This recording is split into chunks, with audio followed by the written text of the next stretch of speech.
Our Buy Brandon campaign is a way for the chamber to put some excitement into our residents and our community about how important it is to spend your dollars here in Brandon.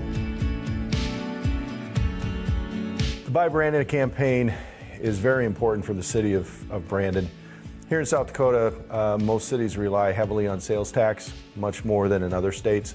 Without sales tax, we wouldn't be able to operate. You wouldn't have people plowing your snow. You wouldn't have a police department. You wouldn't have parks or park improvements. So it is essential that people buy in town. The more you buy in town, the more local sales tax comes into our coffers, the more things that we can do to improve your quality of life in Brandon. Last year's Buy Brandon campaign went excellent. We did really good with the sales tax revenue, which now this year we get to reap the rewards of everyone buying Brandon. Sales tax revenue was a little over $3.3 million last year. It was an increase over the previous year, and we have continually increased each year. We use that money for park improvements such as the Sunrise Playground surfacing, the transit bus system. Last year we did also buy a new bus. Our original bus was getting aged and old. We also use that for debt service and some equipment for different departments. With the money we bought a plow truck, which helps plow our streets in the winter months, and we also bought a loader. One of the upsides to closing the pool this summer is we planned on doing a $1.6 million renovation down at the pool to include a new kiddie pool, some play features in the pool, as well as upgrading some equipment, expanding some of the lounge areas.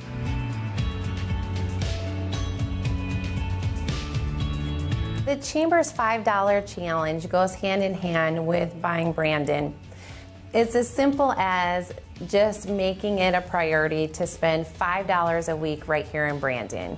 By spending $5 extra a week, it does make a huge impact in our community. If you live in Brandon, like myself and my family do, I challenge you to make it a priority to spend your dollars right here in our community.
The broadcast of these playoff games has been authorized by special arrangement with the Board of Directors of the SDHSAA.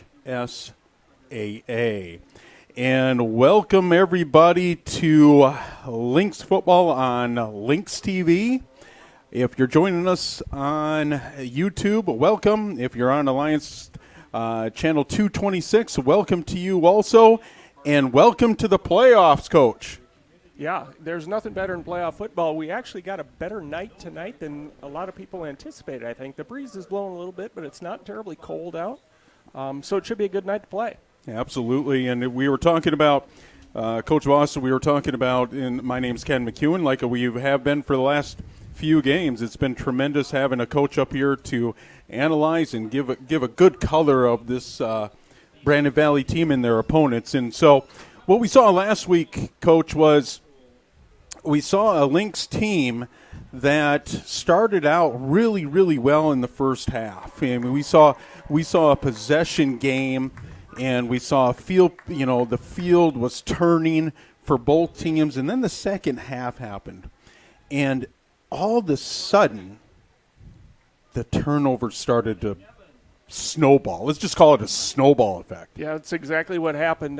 Coach there last night at Quarterback Club mentioned the fact that the Lynx played 2.5 good quarters last week, and then things just kind of came apart. The turnovers, I mean, you just can't expect to come out with a W if you have 5 turnovers as compared to Harrisburg's 0.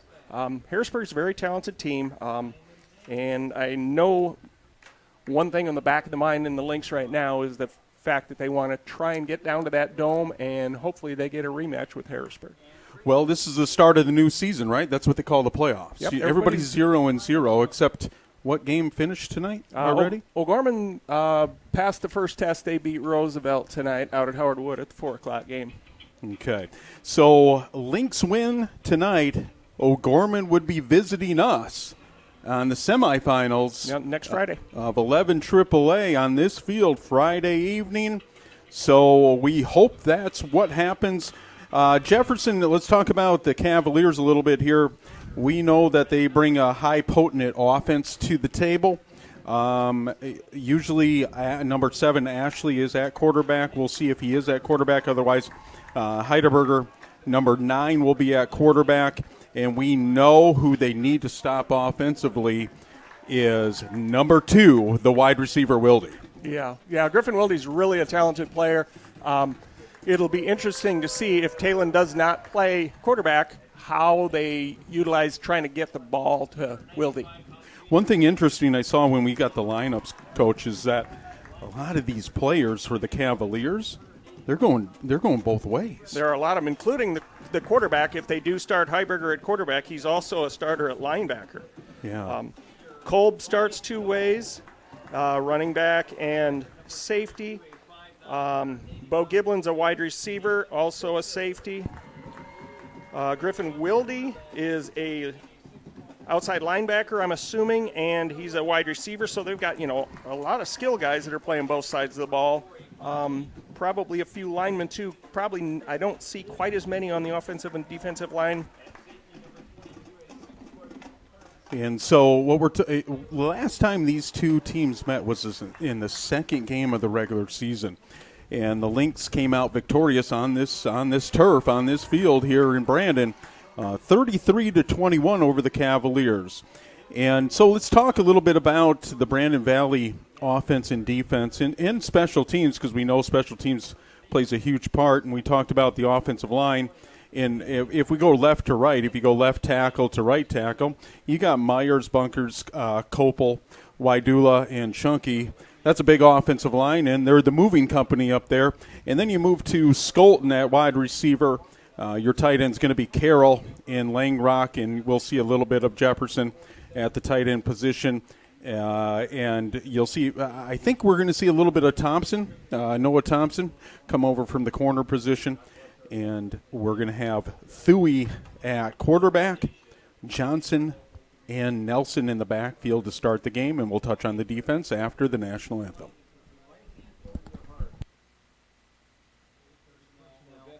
Not in uniform may salute the flag. Playing our national anthem will be the Brandon Valley Trumpet Line under the direction of Drum Major Nicole Hansen. Please sing loud and proud, ladies and gentlemen, our national anthem.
And there's our national anthem, and what a beautiful song it is.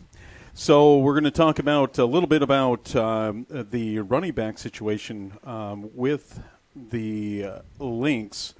We saw a lot of Nelson coming out of the backfield and catching the ball last week. I think he had 4 to 5 catches. Johnson is the feature back right away for the Lynx with Thuy right in front of him at quarterback. You're also going to see some Spears Whitty, number 21, for the Lynx at running back. He is a sophomore. He's really coming on to the actual scene, let's just call it. And you'll see Egan also number 6 at running back. And defensively, we'll touch on a few players here. We've seen a lot of Owen Warren, the defensive line of Tucker, Johnson, and Jefferson. Really, who makes a difference, really the senior at the middle linebacker is Dahl at number 30. And then in the secondary, you have Breest, Bisbee, Van Westen, and to me, the best corner in the state of South Dakota in Noah Thompson. Special teams, Giles will be on to punt. Kicking will be Brummels, and hopefully we see a lot of extra points from Brummels, and Sam Skolton holding on for him to hold on those extra points. Coach, what do you think about that roster, and what do you think about that offense and defense and special teams for the Lynx? I think the offense has been pretty consistent all year. They don't consistently always do the same thing. I mean, they keep adding to their playbook and putting things in, like bringing in Spears Whitty, and running that jet sweep with him. And he's a good north-south runner too. He's got the speed to run the jet, but when he ran between the tackles last week, he looked good too. He just trusts that seam is going to be there, and he puts his head down and he goes. And the Lynx defensively will come into a 4-3 defense. You'll see a 3-4 defense from the Cavaliers to start the ball game. We'll see if they can stay in that. If the Lynx offense commits to the run, as a 3-4 defense, it's hard to stop the run. Yeah, they're going to have to roll a safety downhill for sure and get them involved in the run game, especially when, Brandon has that opportunity to go pretty big with the tight end and the wing set right off behind him. I was going to mention the Micah last week really, I thought, played the best game I've seen him play all year. He was just so valuable. He's such a valuable blocker, and catching the ball in the flats. They run that play action waggle pass to him, and I think one time it was snuffed for about a 4-yard gain, but every other time it was a 7 to 10-yard gain. And so the Lynx deferred. They won the toss. Jefferson's going to receive, going right to left. Your anchor sponsors for Lynx TV are Avera Medical Group, McGreevy and Brandon, Sanford Clinic Family Medicine in Brandon, Service First Federal Credit Union, and Sanford Orthopedics. Founding sponsors are Alliance Communications, Brandon Lumber Company, Brandon Ace Hardware, Brandon Pharmacy, American Family Insurance, Josh Koob Incorporated, Heartland Funeral Home and Cremation Services, Sunshine Food Store, and Today's Family Dentistry. Brummels is on to kick to start this game for the Lynx. The Lynx defense will be moving left to right. I believe Wilde is back deep, number 2 for the Cavaliers. Number 16 is going to pick it up. That's going to be, let's check our roster here, Coach. That's going to be Austin Osborne with kind of, looks like the special teams, what do you call it? Let's just call it game plan is to not put it in Wilde's hands. Yeah, I think that's a pretty good plan, actually. There's no reason to let probably the best player of those 11 on the field for Jefferson at that point in time touch the ball. And your quarterback is going to be number 9. That's going to be Heiberger, and he's going to have Cole right behind him. He's going to send his motion to the left. They're going to give it to Kolb for about 2 yards. Well, it's actually going to be number 27. Coach told me before the game, I don't know if we're going to see much of Kolb, so that's going to be Taten Sano. Taten Sanow on the carry. It's going to be a gain of 4, and that's going to bring up 2nd and 6 from about the 37. Lynx starting in a 4-3 defense. They will see a lot of spread offense, I believe, but now we see a 2 tight end set from the Cavaliers. Heidelberger with Sanow right behind him. They're going to motion, and they're kind of playing the O'Gorman offense there. As he pitches it, he's going to get it to Sanow, and I believe they're going to get the first down. A little triple option there. Yeah, as we used to see that from O'Gorman a ton, didn't we? O'Gorman would run it, yeah. So that's going to pick up the first down in this ball game. Cavaliers are moving. It's going to be a first down from about the 44-yard line, as a lot of trickery is going to come out of this offense, I believe, with Ashley out. Heidberger and Sano so far in the backfield. You got Wilde, and they brought in a 2 tight end set with Henry out at wide receiver. And Heidelberger's going to go under center again, and there's that triple option, and he's going to pitch it to number 3, and that's going to be Kolb. So there's Kolb. Kolb's kind of playing that wing right now, isn't he, Coach? Yep, he is. So that's going to be a loss. It looks like a loss of about 1, bring up a 2nd down and 11. Yeah, they were having success with the option, then they just went toss sweep that time. So out of a wing set, they're motioning those wings. The wings are lined up right next to the tackles in the offense. Heiberger, Sanels is fullback. We'll just call him a fullback now. Directly behind him, he's going to motion Kolb. They're going to give it to Sanow. He's going to pick up probably about 2 yards. And that's going to bring up a big 3rd down in the beginning of the 2021 11 AAA playoffs here in Brandon, South Dakota. 3rd and 7. We're probably going to see him throw his first pass attempt of the night. So Heiberger gets his play call from the sideline. His offensive coordinator is in the huddle. They have to watch the clock because it is about at 7 seconds on the play clock. They're going to walk to the line. There's 3. They're saying hurry from the sideline. I don't think they got it off, but they're not going to say anything. Just ran that B-gap option again. And Sanow is going to gain about 2 yards, so it's going to bring up a 4th and 6. Let's see what Jefferson does. They're going to call it 4th and 5. The offense is staying on the field. Their kicker and punter is Erickson, number 4. We'll watch for him on the sideline, and he's going to come out to the field. So number 4, Erickson's on to punt for the Cavaliers. Deep for the Lynx is going to be number 22, and that's going to be Kyler Breest. And there's a pretty decent punt. It's going to go down to about the out of bounds at about the 20-21 yard line, and that's where your Lynx offense is going to start. That was a good start for the Lynx D there.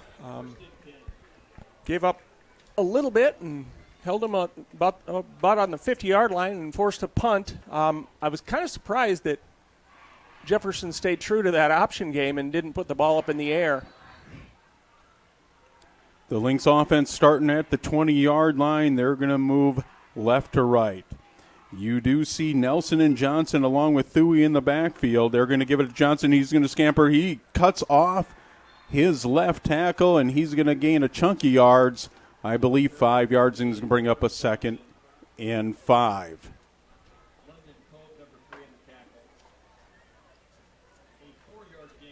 They're going to call it a 4-yard gain, so it's going to bring up 2nd and 6. I'm trying to give them a yard all the time. Yeah, Coach. That's okay. They'll take it. All right, 3-4 defense for the Cavaliers as I formation for the Lynx. Thuy under center, Nelson and Johnson directly behind him. They're going to give it to Johnson again. A great block by Nelson, and Johnson's going to pick up a first down on his 2nd carry. He did a nice job there. They sent a blitz off that side, and he did a good job of ducking underneath it and not trying to bubble it. And so that's going to bring up a first down. We talked about in the pregame a little bit that how long do the Cavaliers stay in that 3-4 defense? Because it looks like Coach Christensen and Zer, the offensive coordinator for the Lynx, are going to commit to the run. Thuy, Johnson out of the I formation. There's the play action. They're looking for Nelson. Thuy's going to scramble. He's going to look up top. He finds his receiver. That's going to be number 84. That's Jefferson, the tight end for the Lynx, and that's going to be a big gainer all the way down to the 44-yard line. They cross the 50. Yeah, that's that waggle pass they'd had so much success with to Micah Nelson, and Jefferson came downhill on him, and I actually asked Coach Zer last night what their secondary read was when that flat wasn't open, and that's exactly where Jack threw it there. That was a great throw. Nelson to Thuy's right and Johnson to his left in the backfield. They're going to give it to Johnson. He's following Nelson. Nelson with the big block, and Johnson cuts it up. I think they're going to be maybe a little bit short, but that's going to be a gain of 9, and it's going to bring up a 2nd down and 1. That was really blocked well. As you saw, they went right behind the sophomore, number 75, Shunky, and we know he can move some people. 2nd and 1, spotted at the 35-yard line. Your Lynx are moving the ball. Now you see Whitty. He's going to be in the slot. They're going to motion him over. We've seen a lot of this as it is a pitch to Whitty underneath of Thuy. They motion Whitty from left to right, and that gains a first down. Yep, that's a good play. We saw a couple times that last week, and that was a new wrinkle to the offense last week. Yeah, the way they run that jet where they toss it forward, I mean, no harm can be done because if he drops it, it's an incomplete pass. That's a good point, Coach, as Thuy's going to go out of the shotgun. He's going to have Nelson and Whitty right to his left. They motion Carroll from left to right. And there goes Whitty. He's going to cut up. He's going to gain the first down. No, he's going to be about, again, a yard short. But that's going to bring up a really manageable 2nd and 1 at about the 20-yard line. He's a nice discovery for them. He doesn't just have to run the jet sweep like we talked about earlier. He can go up inside the tackle, and he goes. And the moving company, the up front company, the offensive line, we call it the moving company, is moving people up front. Thuy, shotgun to Whitty. Whitty cuts up, gets a pretty good lead block from Nelson, and he's going to get the first down and more. It's going to bring up a first down and 10 from the 15.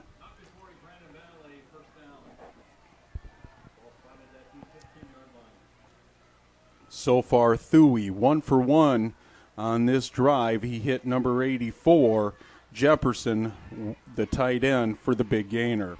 Thuy, and he's got Johnson right behind him out of the I formation, fumbles, and he's going to be brought down by a host of Cavaliers. We've seen a little bit of this, Coach, in the third quarter last week. You know, you got to hold on to the ball. Yep, he did a good job once he secured the ball off the ground. He didn't try to do anything crazy with it. You just live to play another down there. We're fine. Second down and about 16, they're going to call it, from about the 21. Spread formation for the Lynx. Thuy's got Johnson out of the shotgun right to his right. He's got two receivers to the left. He's going to do basically a little dump pass in front of him to Carroll now. Yeah, Carroll on the jet sweep. Yeah, and it's going to be a minimal gain of 1 there. And here's a big third down and 15 for your Lynx. So that jet sweep from Carroll goes underneath Thuy. We've seen that twice on this drive so far. Yeah, I think we might, if we can get some good protection here, maybe we can find Skolton coming out of the slot here.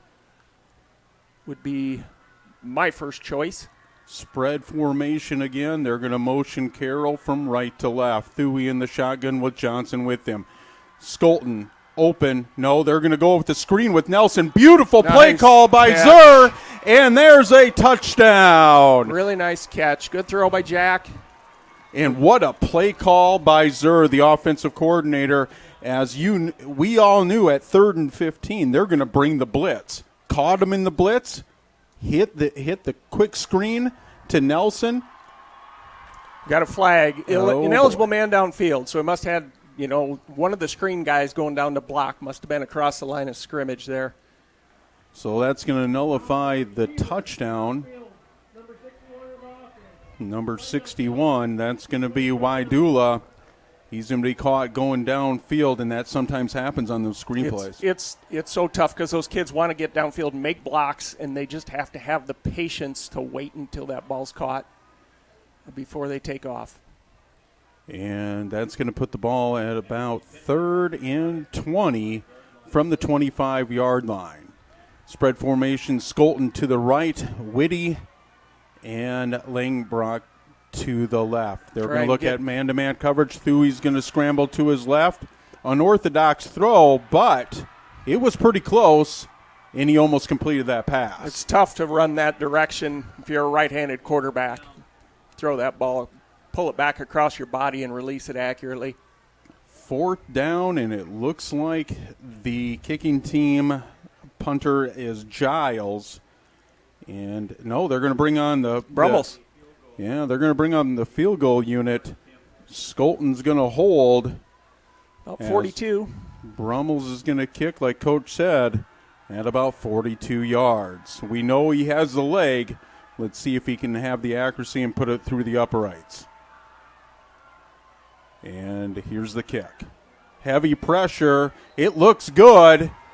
It is good. Yep. They have plenty of leg there.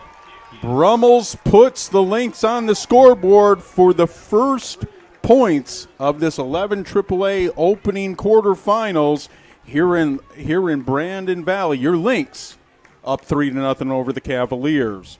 The platinum sponsors for Lynx TV are Sanford Health, Sioux Valley Energy, Alliance Communications, Coca-Cola Bottling, Midco Communications, and our pride sponsors are Architecture Incorporated, Hinkle Electronic Materials LLC, McDonald's, and Michael's Fence. Coach, do we have any scores around the AAA tonight, opening up in the playoffs? Halftime, Harrisburg is up on Stevens 23-0 in Harrisburg. And then the one we gave you earlier, the final was O'Gorman over Roosevelt 42-28 at Howard Wood in the 4 o'clock game. All right, so thank you, Coach. We got scores for you. We basically bring you everything. We're trying to paint this picture for you, and hopefully you're enjoying watching on Lynx TV this evening. We talked about, Coach, how the new season starts, everybody's 0-0, and this is where it all begins. Yep. You can't win a state championship all at once. It takes a game at a time. Brummel's on to kick left to right on your screen. He's going to boom it, and Wildy's going to have a chance as long as he doesn't step in that end zone, and he does.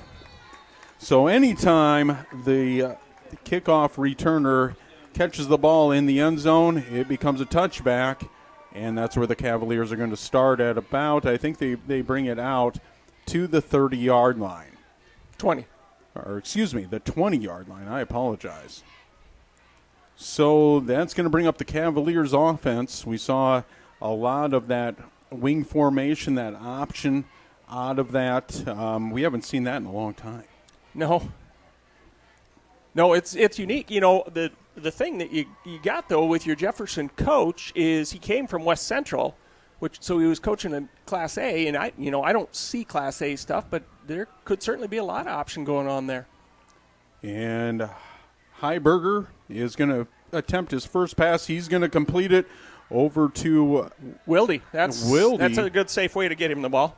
Yeah, and that's a good, safe way to start out at quarterback your first completion. So that's going to bring up a second down in about, we're going to say 2. Yeah, they're going to say 3. So it is second down and 3 with 2:10 to go in the first quarter. Heiberger is going to go under center again. He's going to have Kolb flankered out to his left with Sanow. Comes the midline option. And there goes that option, and he is met by a host of Lynx defenders. We can't even give you a number because there were 6 there. Yep. Anybody that wasn't a DB was in on that tackle. There is a loss, I would say a loss of 1. Well, they're going to say it gained 1, but we'll see. 3rd and 1, big third down here early in the first quarter.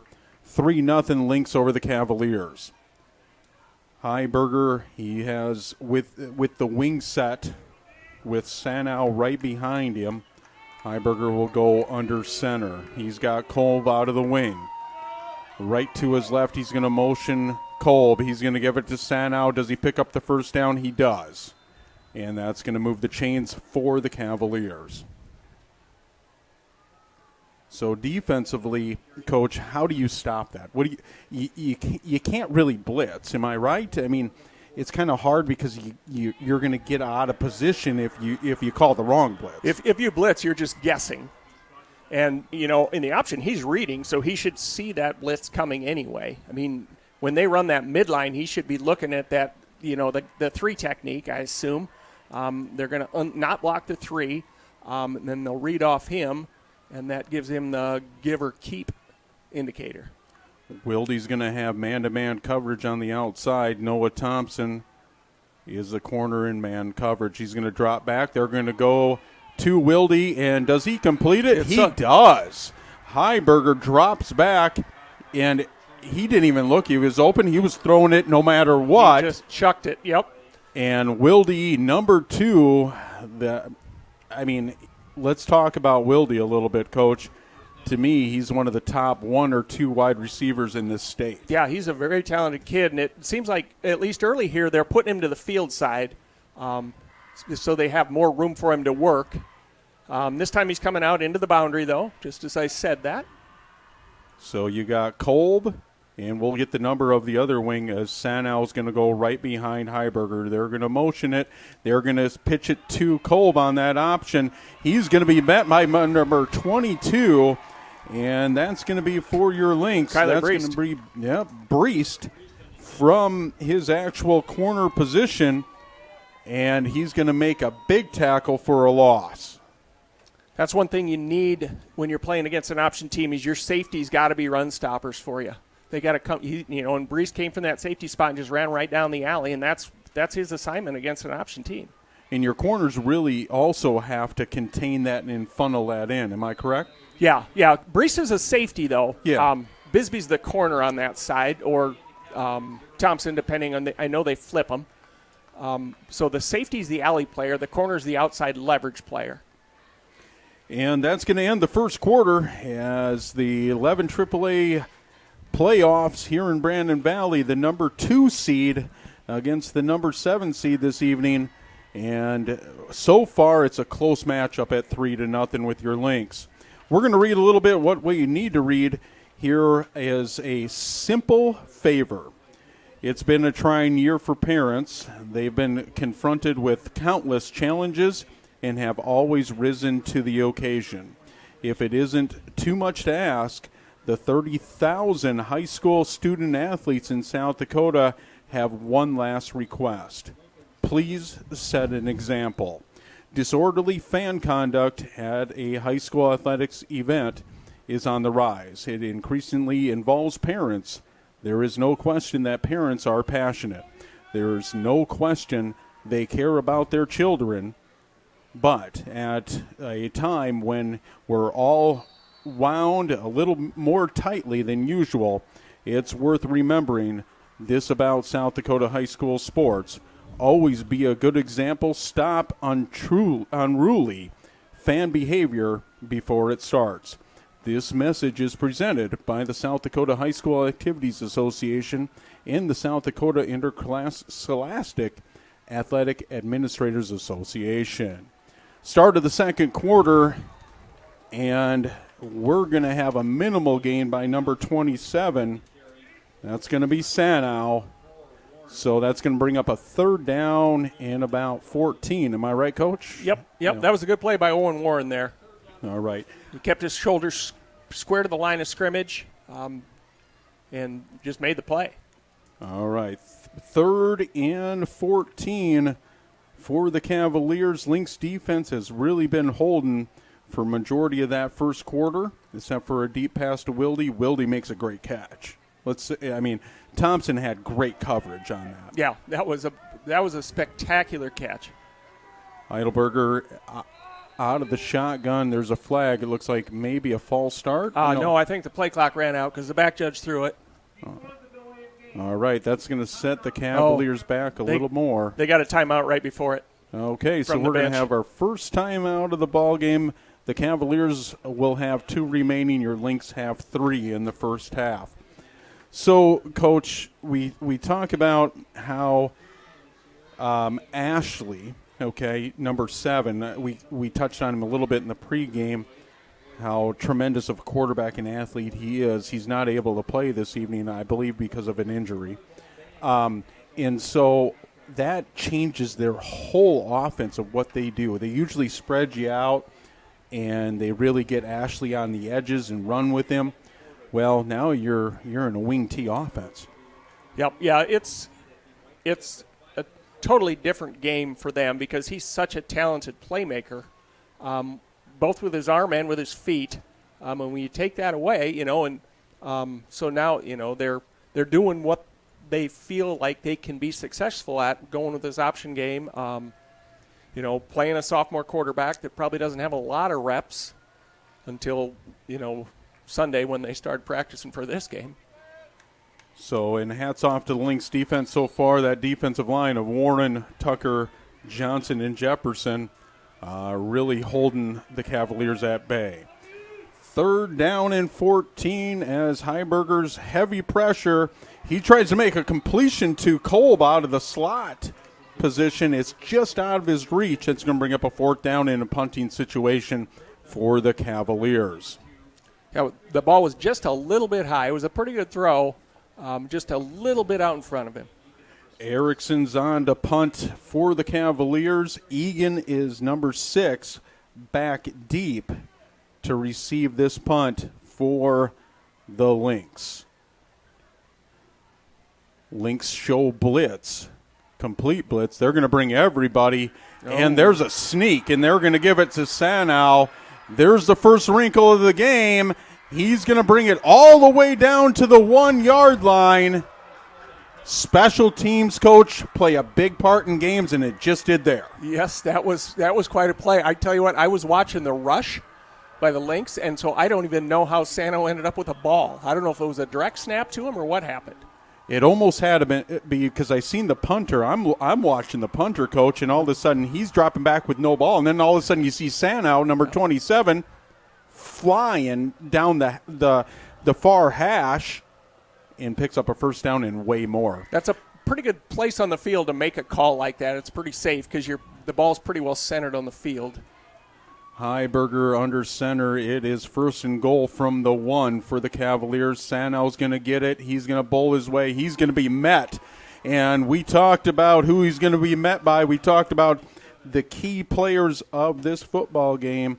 I believe that's going to be Ryan Dahl. Ryan Dahl with the big stuff from the middle linebacker position. Brings up a second and goal from the 1. That was a great form tackle by Ryan. Ryan Dahl, the senior middle linebacker for the Lynx. Second down and goal for the Cavaliers. Same formation, that wing T offense for Heiberger. He's going to have Sanow and Kolb, and he's going to sneak it himself. Is he in? We don't have a call yet. The Cavaliers think it's a touchdown. Lynx don't. It is a touchdown. Touchdown. The Cavaliers take the lead on a huge, huge special teams play as it was a fake punt. The Cavaliers coaching staff seen that the Lynx were bringing everybody for a punt block, and they direct snapped it to Sanow. He gains roughly about 54 yards, and it's good. Yeah. I like that. I like that sneak call and that touchdown. That quarterback's a big kid. He's a 6'4", 200-pound sophomore, so that's the kind of kid you want running a quarterback sneak. Erickson on for the extra point. It does look good, and it is good. So now we have a 7-3 ball game. Cavaliers use their special teams to convert a touchdown. Heiberger sneaks it in, and we have a different ball game now, Coach. Yep, that really turned that sideline over there the other direction. They are all fired up over there on that Jefferson sideline now. So the Lynx will be returning it from the left side of your screen. The right side of your screen. Cavaliers will be kicking off from the left side. It looks like it's going to be Johnson, Whitty, and it's going to be Noah Thompson. Noah's back there, yep. So 14 and 21, Thompson and Whitty back deep for your Lynx. Erickson's going to be on to kick for the Cavaliers. It'll be interesting to see. We saw a lot of last week. Harrisburg didn't want to kick to those two. No, I was just thinking the same thing. It'll be interesting to see where they choose to kick the ball. And Thompson's get a chance. If he can get it, he does not. It's going to bounce in the end zone, and the Lynx are going to start at the 20-yard line. So we got a 7-3 ball game, 9:38 to go in the first half.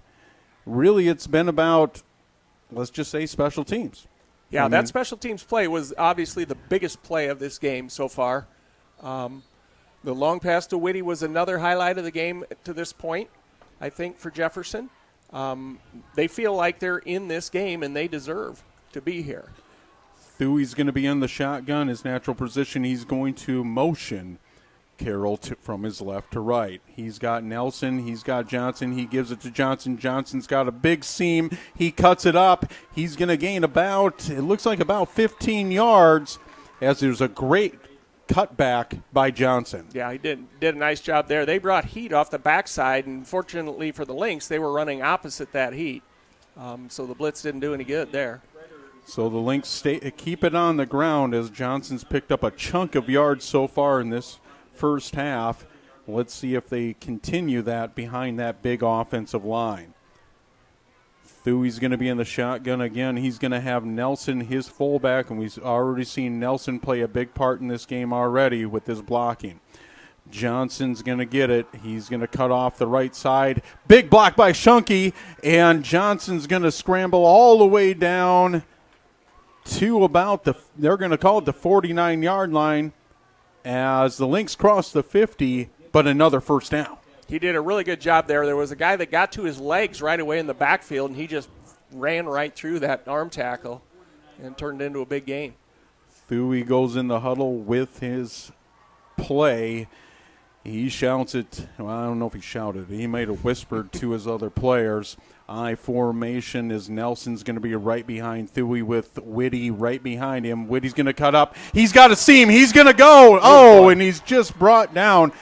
We saw some speed by number 21 there. He hit that hole hard and quick. Holy cow. Boy, it went from Whitty. And remember, Spears Whitty is a sophomore, folks, okay? And he went from gear 1 to 4, Coach. Yeah, there was no 2 and 3. No, I don't know if he has a 2 or a 3. I think he's always in 4th gear. I formation from Thuy under center with Nelson, and Nelson's playing a big game in the blocking from the fullback position. Whitty, and he's going to cut it out. His speed is really changing this field right now. It makes a difference, I tell you what. So you see a lot of thunder, and Johnson will bring some speed too, but he's going to look for contact, and he's going to go get it. Now you bring in that speed, and Whitty's no small kid either. Am I right? I don't know. I'll tell you in a second here. Number 21. 5'10", 180. 5'10", 180. That's a pretty big sophomore. I formation from Thuy. Whitty looks like he started early, but they're not going to call it. Thui's going to scramble out to his right. It looks like a play action, but I think they blitzed off of that 3-4. They had everything covered up too. There was no place for him to throw that ball. So that's going to bring up a second down, still really manageable for the Lynx. It's going to bring up a second down and about, well, they should be switching it to third down. That's what I was thinking. I was thinking, why are the markers still at second down? But third and about 5 for your Lynx. I formation, Johnson back in the ball game. They're going to give it to Johnson. He's going to go off of his tackle, Shunky, and short. He's really, really close, as Coach just said. He is short. Big decision here. I would go for it. Going quick. Hurry formation. As Thuy, watch Thuy with the quarterback keeper. No, they're going to swing it, and it's a pitch out to Johnson. He is met by a host of Cavaliers. He got it, though. But he did get it. He fought for those yards, Coach. He really did. It's 4th down, and he knows where that marker's at, and he wasn't going down until he got past that line. So Johnson and his moving company from up front move that offense and get the first down on a big 4th down with 6:35 to go in the first half. Whitty back in the game, deep in the I formation with Nelson right in front of him. Thuy under center. He has Langrock, but he's going to give it to Whitty. Whitty's going to cut up. He started outside, but he cut it back, and it looks like he's going to gain a first down. Those O-linemen are just burying people down the field. They engage, and they don't let go. Hats off to Myers, Bunkers, Kopel, Wydula, Shunky, and even Carroll out there at the tight end position. As the Lynx are going to start first down and goal from the 9-yard line. I formation again with Nelson and Whitty right behind him. He has his tight end right there also to the left. Whitty's going to try to cut it outside. He's going to be brought down by number 15, I believe. And that's going to be, it's going to be Haug from the corner position, number 15 for the Cavaliers. Second down and goal from the 3rd-yard line. This is the type of drive that you are counting on from your offense to respond off of that touchdown. Yeah, for sure. And, it's just been go at them, go at them, go at them all the way down the field. And they're just clicking it methodically down the field. Thuy back in the shotgun with Whitty to his left. He's going to follow Nelson, and he's going to cut it up. Touchdown for the sophomore, number 21, and that's going to make it a 9-7 game. I'd love to see how long that drive took because they just went 80 yards. Yeah. So it puts the Lynx back up in the first half, 9-7. Brummels is going to be on to kick the extra point. Skolton's going to be on to hold for him. And we have officials timeout on the field, and they're going to reset everything. And here we go back at it again. Brummels on to kick the extra point. Skolton to hold. There's a snap up, heavy pressure, but it's good. Everything was good there. So in this ball game in the first half of the 11 AAA matchup, early in the playoffs, as the playoffs start on this crisp Thursday evening, your Lynx go up 10-7. Yeah, that drive was really a nice answer by the Lynx offense, and mostly that offensive line. They just took charge there, and they moved people. And when I say offensive line, I'm including Peyton Carroll and the fullback, and all those guys. They just block so well. We say it a lot, but they do. You know who and it's extension from the offensive line when you have a fullback that can block so well in Nelson. Yeah. It's just an extension in Carroll. Well, hats off to him, too, number 80, the tight end. Willie's going to be back deep to receive the kick for the Cavaliers. Brummels is on the kick, and that's the drive that you respond with that the Lynx offense needed in this first half. Yeah, that put the momentum back on the home field side bench. Brummels on to kick, and it's a short kick. And we'll get the number, but number 27, Sanow, is going to take it at about the 20. He's going to gain about 6 yards. There may be a fumble on the play. No, that's just him gaining more yards. He's a pretty tough customer to bring down. Yeah, it was a good run. So the Cavaliers are going to start with the ball, and they're going to start it at about the 30-yard line, 1st and 10. So on that carry, Coach, you saw Whitty kind of bait the defense out a little bit, and then he cut it back. Yeah, he's got some subtle juke about him, other than just the speed and the downhill drive. He's got good vision. And it's going to be Heiberger with a new running back out, but they're going to pass it out to Wilde for his second catch of the ball game. We saw that same play. It's going to be his third catch. He caught another one just like that, just a hitch route. That's true. Early. And I forgot about the real long one that he caught. So you're exactly right, Coach. Thank you. As Heiberger is going to come from the sideline, that's number 9 for the Cavaliers. As we've seen a wing T offense with Kolb out of the wing a lot for the Cavaliers.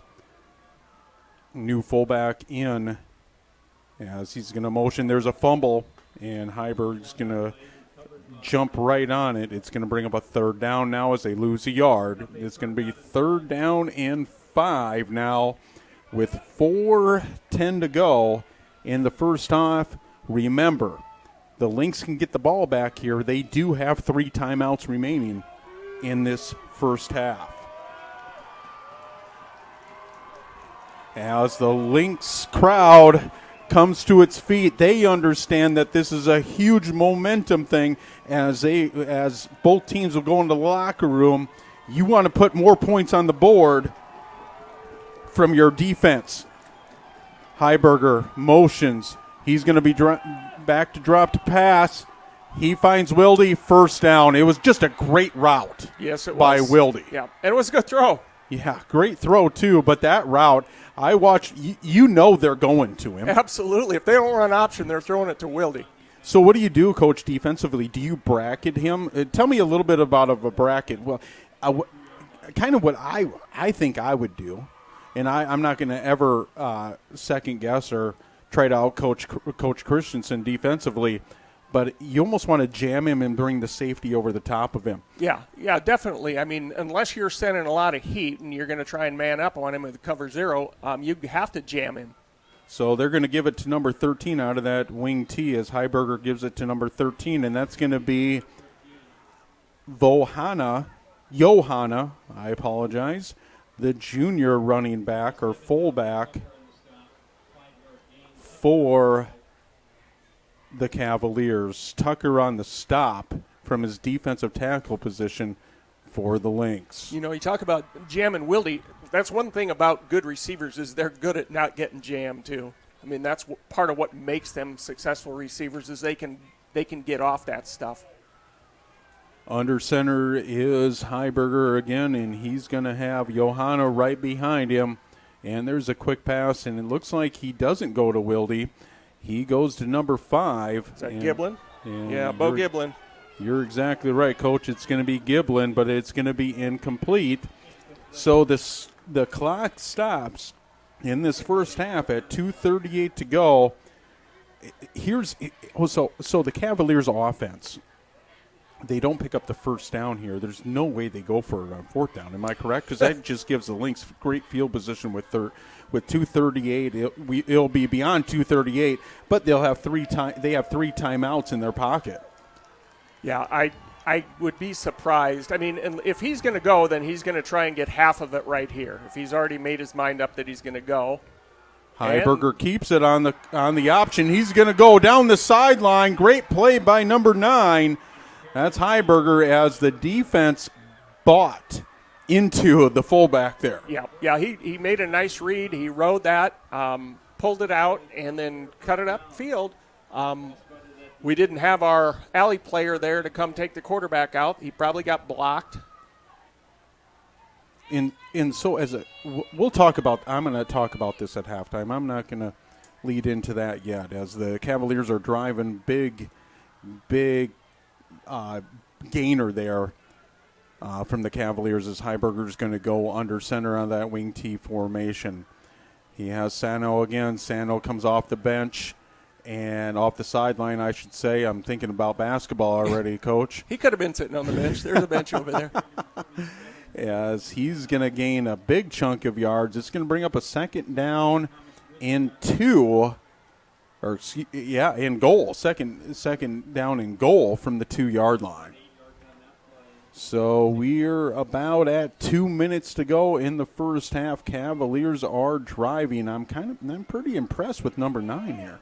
Yeah, he short-armed that one stop route on the opposite boundary during this drive, but every other throw he's made has been good. He's making good reads. Heiberger gives it to Sano. I believe he's going to be short as he's going to be met by number 4, and I believe that's going to be Owen Warren from his defensive end position for the Lynx to make the stop. Timeout, Brandon Valley, as the Lynx want to either get the defense right here or they want to save a little bit of clock here, maybe to get the ball back. Yeah, a little of both probably. I wouldn't be surprised to see a sneak here with a 200-pound quarterback, and it looks like you're inside the 1-yard line. All right, so it's going to bring up a big third down in goal from about the 1.5-ish yard line. If we can see it, we'll call it the 1. Yeah.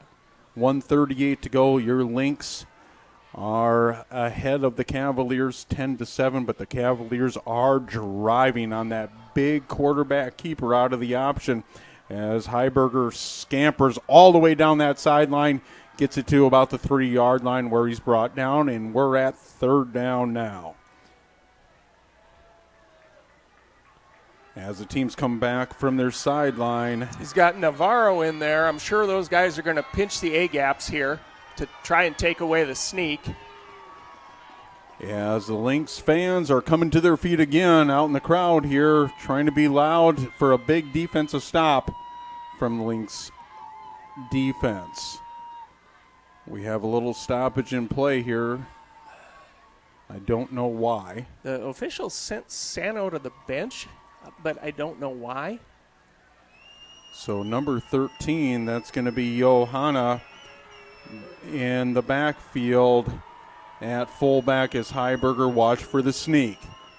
He motions, and there's a sneak, but it's going to be a fumble. Yeah, they're trying to run option. It's got to be a fumble. To me, that if we had replay, to me that handoff was on the ground. Yeah, it's hard to see way down there. I know it. You could see that the fullback ran into the quarterback as the quarterback's reading, because the quarterback's not looking at the back. He's just got the ball out and he's reading the defensive line, and the fullback ran right into him. That's the difference. You have a different fullback, that mesh, that takes a lot of work to get that mesh point down right. And then all of a sudden you bring a different fullback in and the timing's just not quite right. That's a great point, Coach, is that Johanna had to come into the game for Sanau for some reason. We don't know, but that was a stoppage in play from the referees. But it's going to bring up a 4th down, and they may have lost about an inch. Yeah, it looks like the ball's a little farther back. It's probably a full yard to go now. So 4th down and goal from about the 1.5, maybe 2 yard line. What do both coaching staffs do here? Well, I'm going to say that MC's going to bring out the same mix of bodies he had on the previous play, because the scenario is no different. You're either going to see option at that midline, or you're going to see quarterback sneak again. That bad path, and see now Sano's back in at fullback, so that makes that quarterback a little more comfortable, I think. Heiberger under center, Sano right behind him. He's going to motion Kolb, gives it to Sano. I think he's going to be stopped, and that's a big stop by the Lynx defense as it's 4th down, and Dahl, number 30, comes racing over to the sideline, and the Lynx are with a huge defensive stand at the 1 yard line, Coach. Yeah, Brandon Valley just sold out in the A and B gaps, brought every possible body they could into that space, and Jefferson tried to run right through it, and it didn't work. So the Lynx have to be careful here as things can happen in that end zone, as we know. They're going to start with that offense.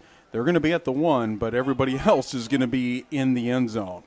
Thuy with I formation from Johnson. He's got Langrock out to his left. He's going to give it to Johnson. Johnson is met, and it's going to be a safety. I believe it's going to be a safety. Yes, it is. We just talked about it. That was the same play reversed there. Yeah, you got to be careful. Oh, boy, does that turn the tides there. So what we have had in the last minute and a half, Coach, let's talk about real-time minute and a half, not game time. We've seen a great defensive stand from the Lynx on 3 downs. All right. Now we see a great defensive stand from the Cavaliers to put points on the board with the safety, but now they're going to get the ball back, and they still have 1 timeout. Yeah.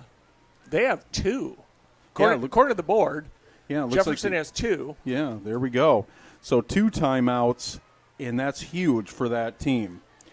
They're not a quick strike team, unless they can get Wilde cleaned up, but I'm pretty sure we're going to have a lot of eyes on Wilde, on that first snap for sure.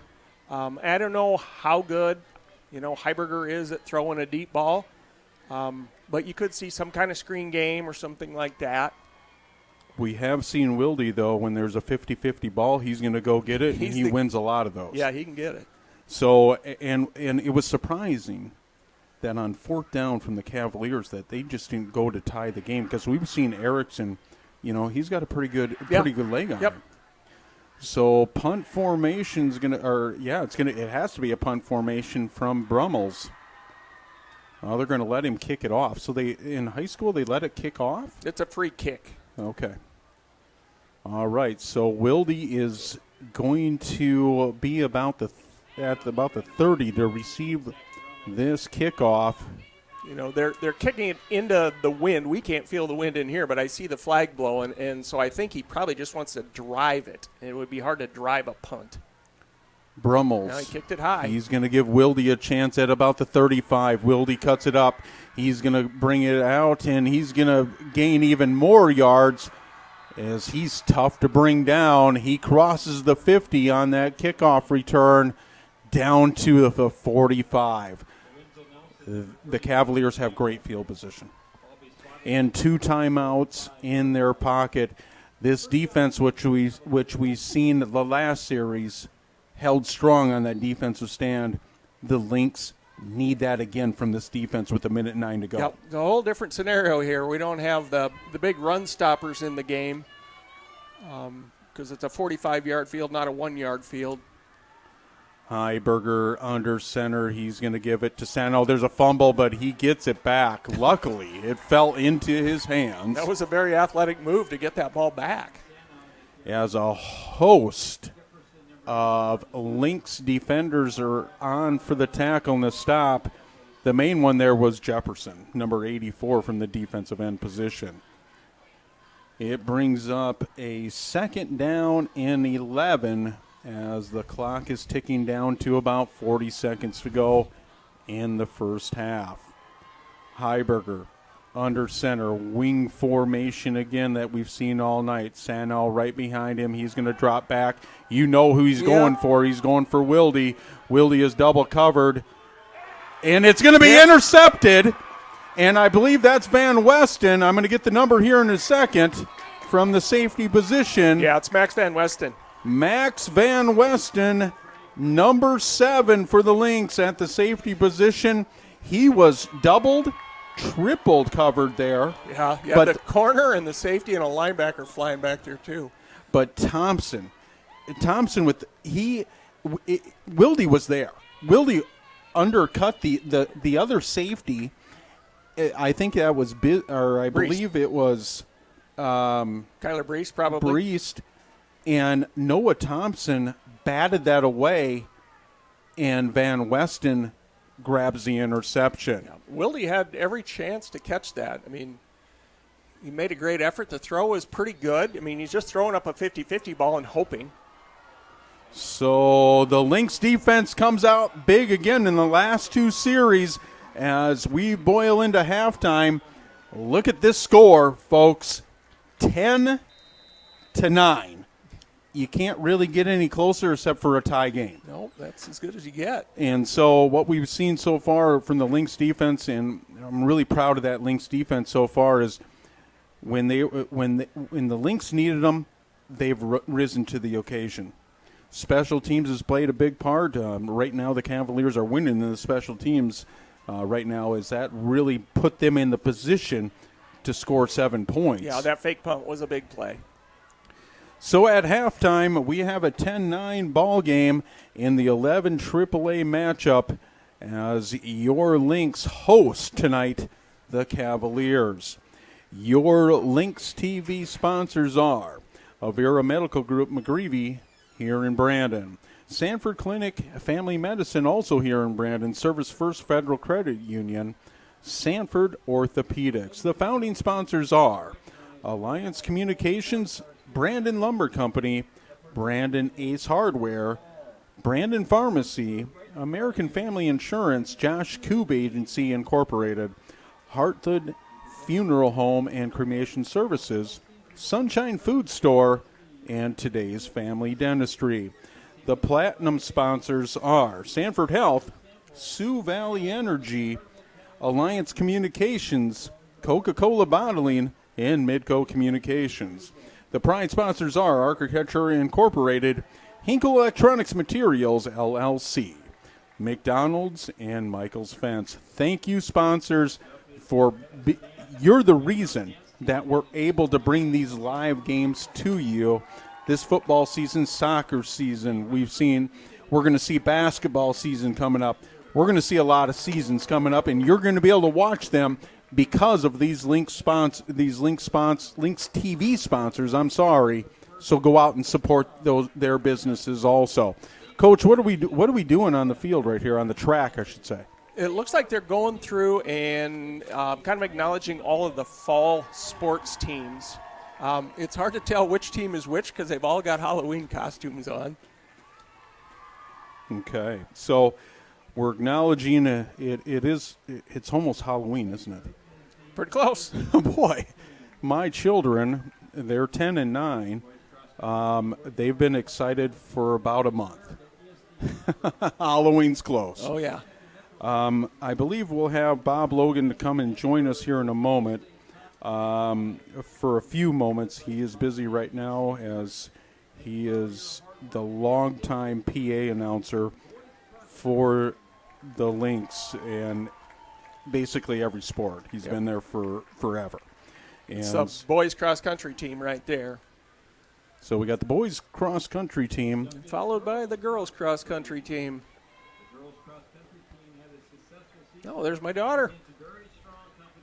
Well, perfect. Fifth place finish at the ESD conference meet with varsity members Haley Bergen, Shelby Bergen, Kylie Foss, Lillian Rude, Addison Stolten, Hannah Sprecher, Maya Wincy, and Sarah Vanderberg. In addition, the team placed second at the Metro Conference meet and fourth at the state meet, where they missed being runner-up by just 3 points.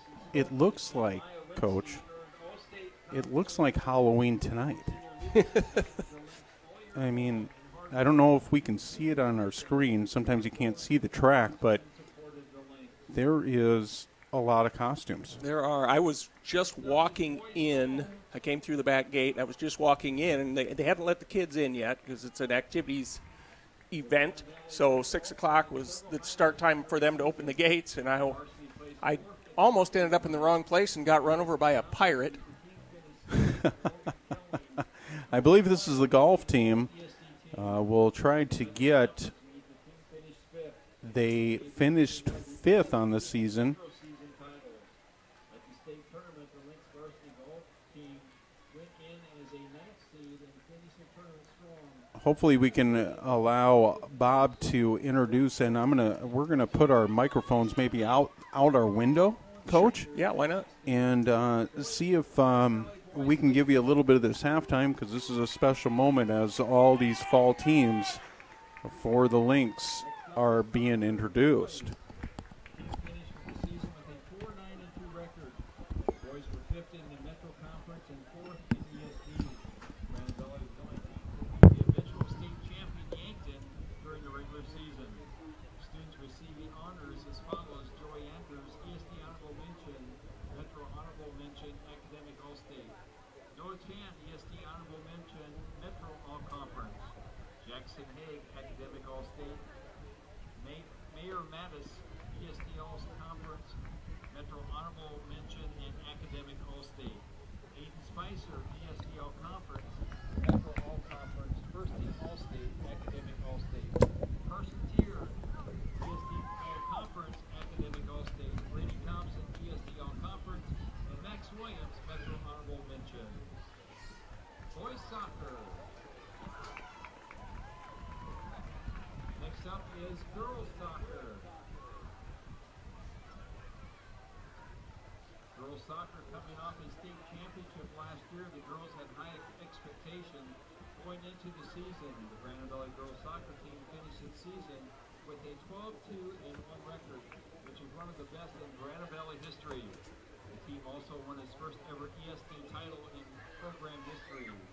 One thing that Coach Franson is most proud of this season was the dynamic environment that was created on day one. Franson states, "I'm very proud of the way the Brandon Valley girls soccer players represented themselves in our school district." Girls soccer. Next up is girls softball. Coach Christensen would like to thank the team graduating seniors who have worked very hard this season and during their entire time in the softball program. These seniors are constant teammates and great role models for young softball players. All softball participants battled all season and stuck together through all the ups and downs. Students receiving honors: Molly Reinschmidt, All-ESD, All-State Tournament Team, First Team All-State. Tinley Rude, All-ESD, First Team All-State. Gabby Schroeder, Honorable Mention, All-State. Bree McCarthy, All-ESD, Honorable Mention, All-State. Pearl Donseth, All-ESD, All-State Tournament Team. Haley Smezrud, All-State Tournament Team. And Elena Rice, All-State Tournament Team. Girls softball.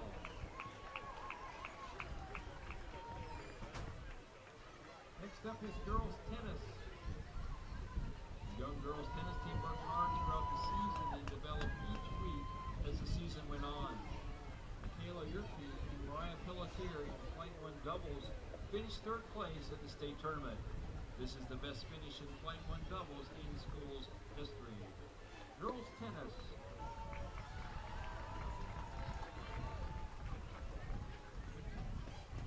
Next up is volleyball. The Grand Valley Lynx volleyball team is currently 20-8 in the season and currently ranked 5th in the state. The team has its last home match on Tuesday, November 2nd versus Mitchell. And will finish its regular season on Thursday at Huron. The Lynx are 6-0 in DSD and hope to take home the conference title on Thursday. Team members and coaches would love to see you all at our last home match on Tuesday before the team heads into playoffs. Girls volleyball. Next up is band. The Marching Lynx had one of its best seasons ever. They placed first at nearly every competition they attended this fall and took home many captain awards for best wind, percussion, color guard, visual, and effect. The Marching Lynx have a rich tradition of excellence, and that was surely on display this year. Their show, Live by the Sword, was popular among fans and judges alike. A huge thank you goes out to all the parents and staff that helped out, and congratulations to the students on a terrific season. The band will walk down the track and now play the school song.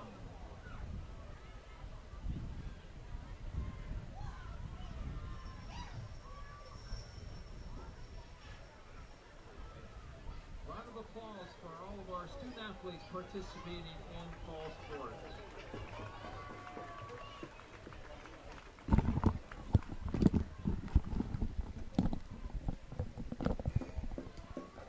All right, well, congratulations to the fall sports teams as they were being recognized here at halftime. We may have Bob Logan come over. He had to, he's been talking for about 15 minutes straight now, so we'll see if he comes over to our booth.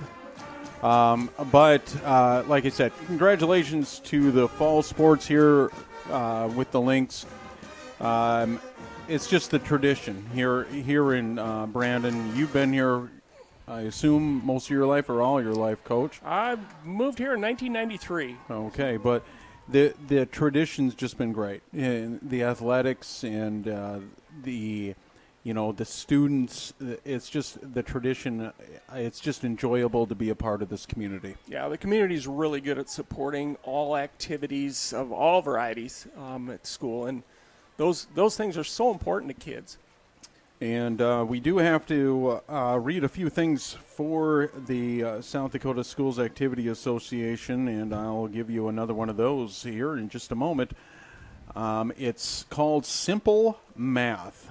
I've got a math question for you. When you add tolerance, subtract prejudice, and multiply efforts to treat one another with respect, what do you get? You'd get less division. High school sports have this down to a science, looking for an example of what can happen when we realized there's more that unites us than divides us. Look no further than high school sports in South Dakota. This message is presented by the South Dakota High School Activities Association, the South Dakota Interscholastic Athletic Administrators Association. I like those messages. They mean a lot. Yeah, it's you kids learn so much in extracurricular things. Outside of the typical classroom, there are so many lessons taught and so much good that goes on. It gives kids a sense of belonging. They meet new friends, and they turn into good adults. And so last week we saw that the Lynx were able to, coming out of halftime, they put a couple minutes on the board. Well, I do have Bob Logan with me, the one and only, the voice. Careful. Of the Lynx here with me, and it's a great pleasure. I didn't know if you still had a voice after straight talking for 15 minutes there, Mr. Logan, but a couple things we wanted to touch on. tell me a little bit about some impressive things that you've seen in our community in the past few weeks. Well, last weekend we got to host a Class A and Class AA cheer and dance competition. I was just amazed at, we have a lot of sports at Brandon Valley, but we were one sport last weekend because every sport, every coach of every sport was helping during that event. And when you see Coach Christensen and Coach Zurer, taking care of one end of the arena over there and leading traffic in and out, it was just, to me, it was an unbelievable weekend for our sports. And the help that they did, for Mr. Frecking to get that done, it was a big event. So kudos to all of our sports and all of our coaches that helped out with that state cheer and dance. It's a big deal, and it was really good to see the commitment that we have here at Brandon Valley. And touch on a little bit about the community foundation that we're talking about. Well, here. the Oak and Vine is coming up tomorrow night at the Holiday Inn Express. Community Foundation is this is our 15th year, and I think we have over $1 million in there, and they do some great things. And tomorrow night is just a celebration of Brandon and the Valley Springs area, and it's a fundraiser, 7 o'clock to 9 at the Holiday Inn Express. And the big thing is that I'm not on the board anymore, but they'll give, I'm assuming, about $40,000 to 501c3 groups that really need that money. So it's a great evening for Brandon Valley and our communities in that event. So it's a lot of fun. Come out, Holiday Inn Express, Community Foundation, Oak and Vine, and from 7 to 9 tomorrow night, Friday night.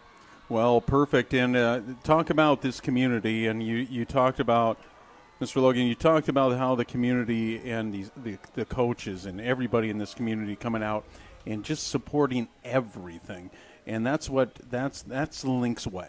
It really is. No. We really breathe it, and we do it here the Lynx way in this community. Yeah, absolutely. It's a great place to live. We're just celebrating. We moved here in '93, and so we've celebrated many years here, and we've just enjoyed it. Put all of our kids through this wonderful school district we have here, and it's a great place to live. My wife taught at Valley Springs for 25 years and just had a great time over there. And she actually now she's becoming the historian over there. And I'm not sure if a lot of people know, but Valley Springs, I think at one point was bigger than Brandon. And I don't know if a lot of people know their mascot was the Wolverines.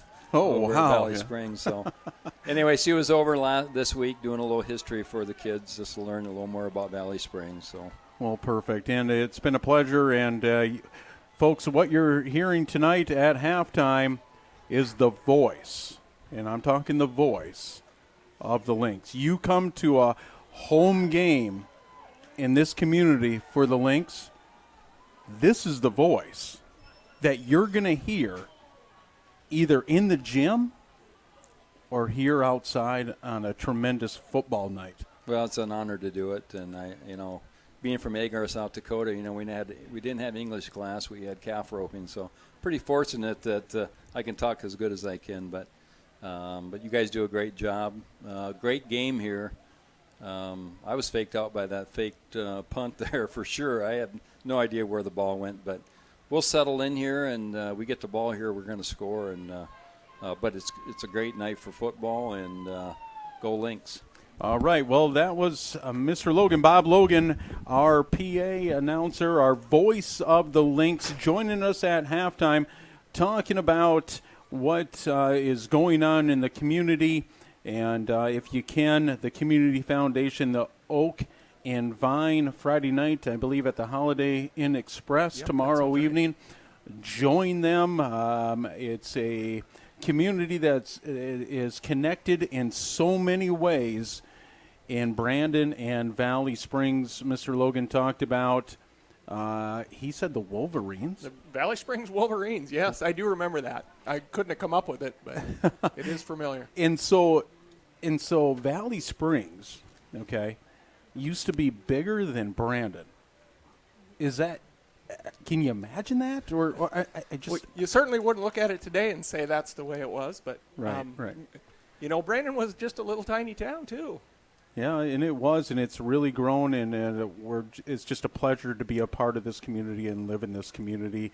And what we have this evening, folks, we're going to tie you back to football here in just a moment. I believe they may put another minute or two, but they're not. They're actually going to bring the teams out from the sideline onto the field, and both teams coming from the locker room. Let's see what adjustments are made, because it's a 1-point game in the quarterfinals. Both of these teams met in the second game of the season. That score was 33-21 on this field, with the Lynx victorious. But the Cavaliers have really come to play. And on the road, that's really hard to come in to Brandon, South Dakota, and make it a tight game. Yeah, that team, and they're walking in here without their starting quarterback, who was one of the better quarterbacks in South Dakota. And that Heiberger is doing an admirable job as his backup tonight. And they're making it simple for him, I think. Lots of options, although options not always simple as a quarterback. But yeah, and they don't have, because the school's just new, so they don't have a lot of senior leadership. They have very few seniors on that roster. They're all sophomores and juniors. And Erickson's going to be on to kick for Jefferson, and there's a left-footed boot. Thompson's going to take it. He's got a wall in front of him. He breaks it open. He cuts back. He breaks the tackle, and he's going to be brought down with a pretty good gainer from the 1-yard line up to about the 25-yard line. That's where the Lynx are going to start with the ball. They did defer in the first half, and they decided to go on defense in the first half. So now they get the ball in the second half. Thuy in the offense. That I formation's really worked with Johnson and Whitty and Nelson leading the way. Thuy, shotgun, Nelson to his left and Johnson to his right. He's going to give it to Johnson. Nelson with the big block. He's going to be met, but he actually gains. It looked like he was going to be stopped cold at the line of scrimmage, but Johnson gains about 4 yards. Yeah, he broke a tackle and got some extra yardage out of that. So that's going to bring up a 2nd and 6. And always, I look at always the first drive of the second half is the tone setter for the second half.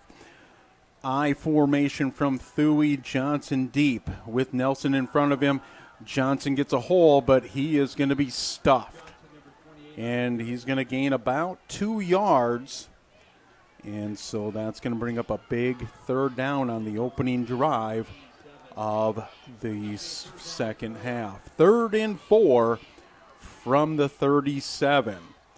This is when we've seen that flat pass to Micah Nelson off that play action a lot of times on a 3rd down set like this.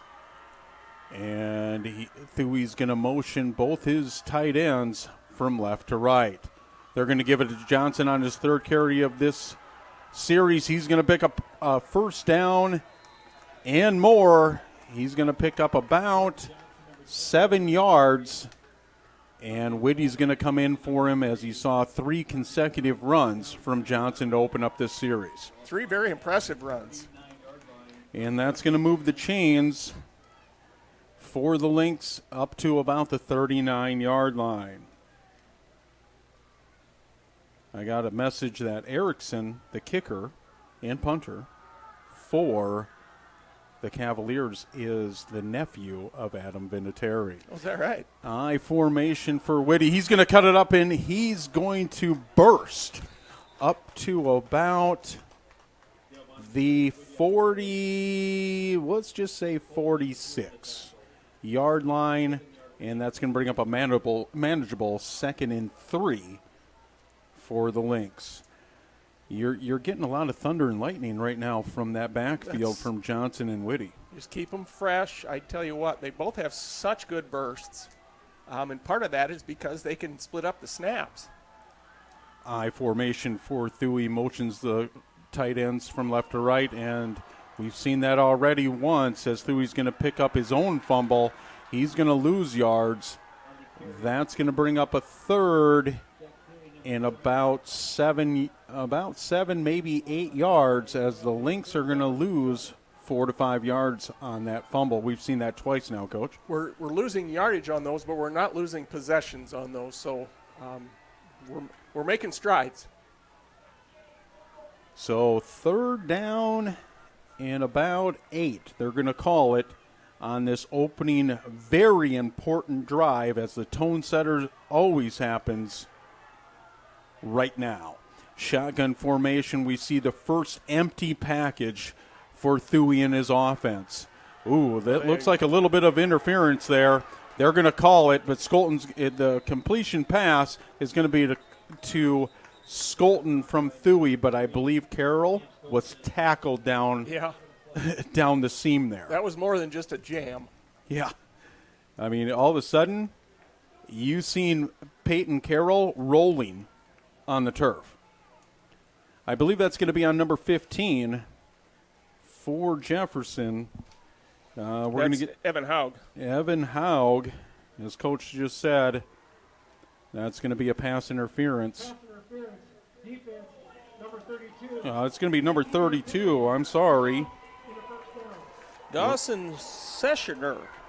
All right, number 32 with the pass interference, so that's going to move the chains by itself. And that crosses the 50-yard line, and it's going to bring up a 1st down and 10 from the 44. Thuy, they're gonna actually spread it out even more on this series as they went from the traditional I formation. Now Whitty's going to be to Thuy's left. Whitty's going to drop back. He's got a receiver open. It's going to be Carroll. Carroll goes up for it. Great recovery by number 32. Yeah, same kid again. Same. Dawson Sesher. Dawson Sesher with the coverage. It looked like Carroll was wide open. He beat him, but Sesher, Sesher recovered to the ball. He was beat, but then he made a nice recovery. Good throw from Thuy. I do like them taking a shot on offense on 1st down. Yep, nothing wrong with that. It's going to be shotgun formation, and it's a spread offense for Thuy. Nobody's in the backfield. Whitty, let's see if they motion him out of that jet motion. They do not, but they swing it out to him. Whitty's going to cut it up. He's going to cut it up to about the 39-yard line. That's going to be a gain of 5 yards. Brings up a big 3rd down and 5. That's just a different way to get him the ball and let him run with it. They're going to call it a 6-yard gain. 3rd and 4 for your Lynx at about the 39, like we said. The crowd over on the Jefferson sideline is getting loud. I formation for Thuy, Whitty deep, Nelson in front of him. They give it to Whitty, and he's going to be brought down. It's a shoestring tackle by number 8. And that's going to be, let's see if we can find that number on here, as they're starting to bring some subs in. Sam Siegfried. Sam Siegfried for the defensive stop. The Lynx are going to keep the offense out there as Thuy's going to go back to the huddle. And Johnson comes to the huddle with him, the number 28, the running back for the Lynx. Let's see if they spread it out here. They do not. They go I formation. Go ahead, Coach. Our timing on that play was just a little off, and I think that's why he got bottled up in the backfield. Carroll's to his right, and there's the play action. Great block by Johnson. It frees up Carroll. No, it's going to be number 10. Dylan Langrock. And that's going to be Langrock with the big catch. But what opened that up was Johnson's block off that blitz off the outside. That was a tremendous block. But for a sophomore quarterback, number 12, to move up in the pocket and make that throw, that's the maturity of what Thuy's starting to mature into. Yeah, it was really well done. I mean, he doesn't even get a chance to throw that if we don't make that block. Shotgun formation for Thuy. Johnson right to his right with Nelson, the fullback. And Johnson's going to scamper. He's going to follow his block, Nelson, and he's going to gain it all the way up to the 5-yard line.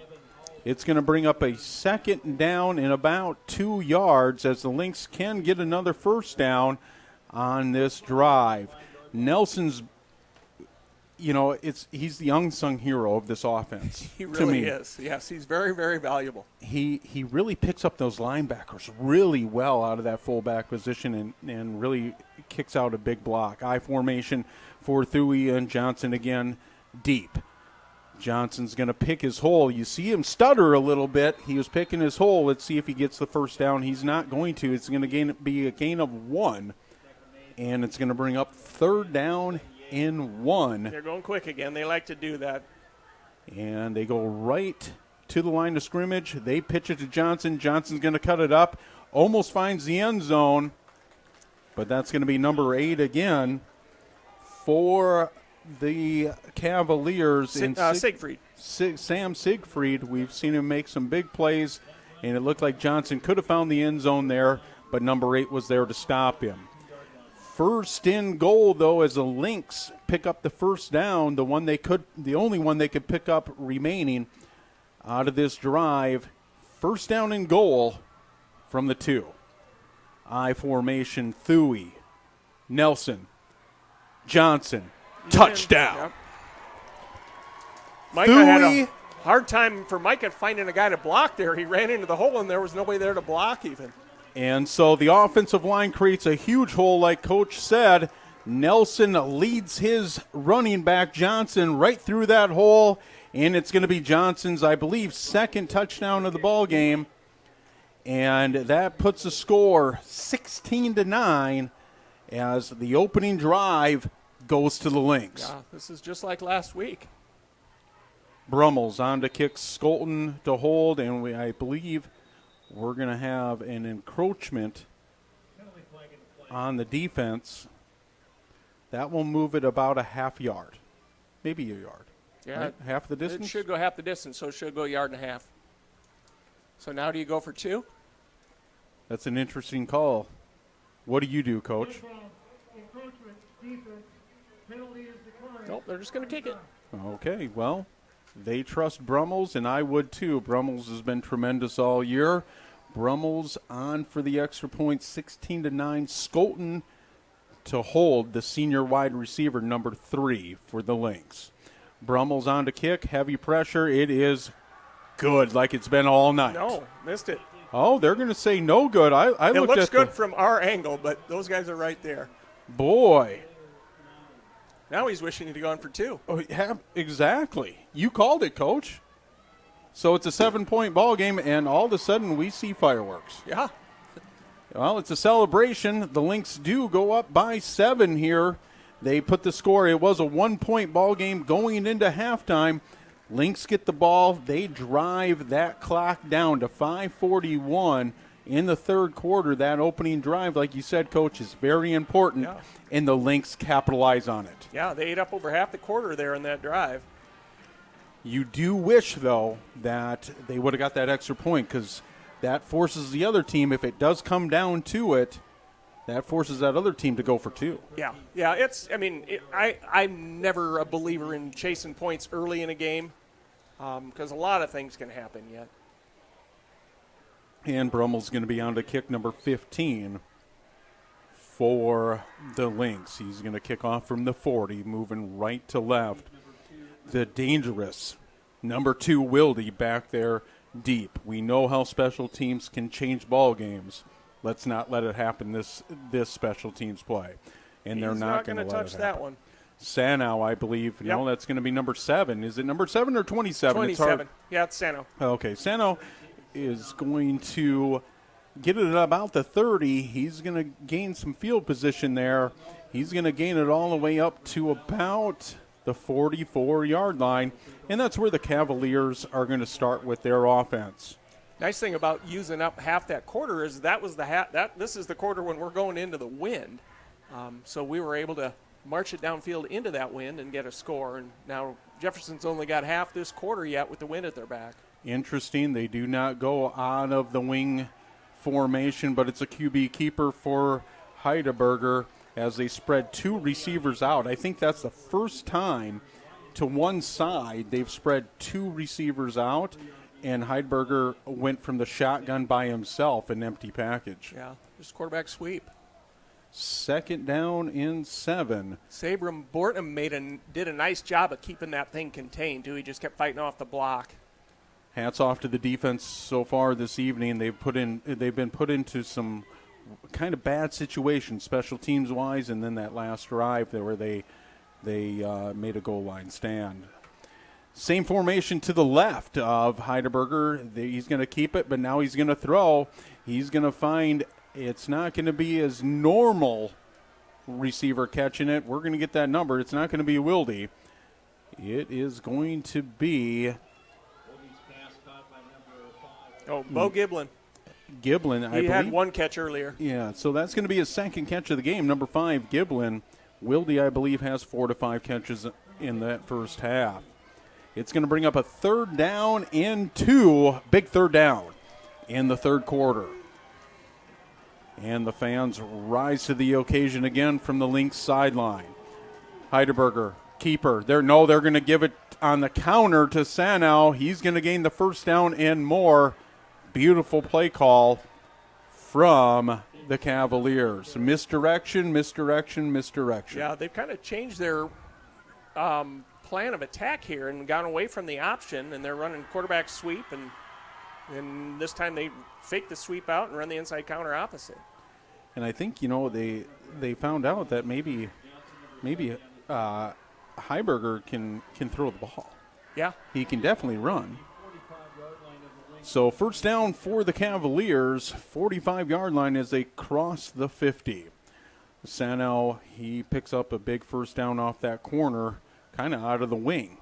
Shotgun formation, and he has 3 receivers to his right with a wing. Heidelberger, it's going to be a fumble, missed snap, and there's a ton of Lynx defenders out there as Owen Warren comes off the pile. We'll give him the sack. I don't know. You had to split that in about 4, so yeah, everybody got about a quarter. We were fortunate that they didn't get by that first level because we had half of our team in the backfield. So, Coach, it wouldn't have been intentional grounding, am I correct, if he would have threw it? Because where does the pocket end going backwards? I don't think it ends going backwards. Okay. Right. All right. I didn't know. I know it ends tackle to tackle. Yeah. Shotgun formation. Sanow's to his right now. He's going to motion cold. And it looks like we may have a timeout. Yeah, we do. Timeout. Yep.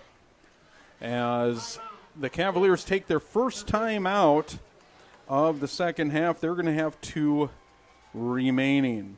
So we're going to bring you another, South Dakota High School Activities Association message. It is the power of you. All of us love sports, but not all sports are created equal. College sports have big budgets, dedicated alumni networks, and corporate sponsorships. Professional sports have even deeper pockets. Millionaire owners, lucrative TV and radio deals, and merchandise sales. High school sports have you.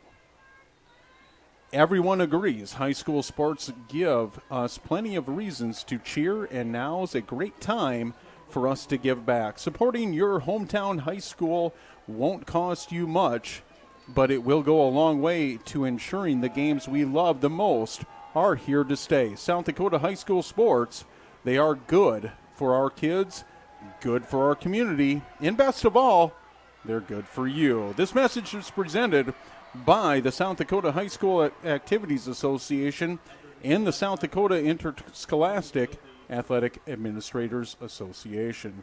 Tell me what just happened there, Coach. A little sprint out action, and he, of course, found Wilde pretty wide open in the middle. They got a big chunk of it back. They got it to 3rd and manageable anyway now. Interesting to see right now as Wilde was at quarterback. We'll see if he stays at quarterback as Heidelberger's now back there. But Wilde was back there. We may see a little bit of wildcat from Wilde. Heidelberger, he's going to motion Sanow to his left. Screen. And there's the screen, but it's going to be picked up beautifully by number, let's see here, It's going to be number 68. Is that Risty? It's going to be Yeah, Thomas Risty. That was really good screen recognition by him. Thomas Risty on the tackle as they tried that screen. They got Sanow out of that backfield. They wanted those linebackers to chase, and the defensive line stayed home. Yeah, that's such a hard thing to get through kids' heads as D linemen. They feel like they can get by a block, and if they eventually learn that if I get by too easy, I better turn around because it's screen. Heidelberger in the shotgun with Sanow. He's going to roll right. He's going to look for Wilde. He has him.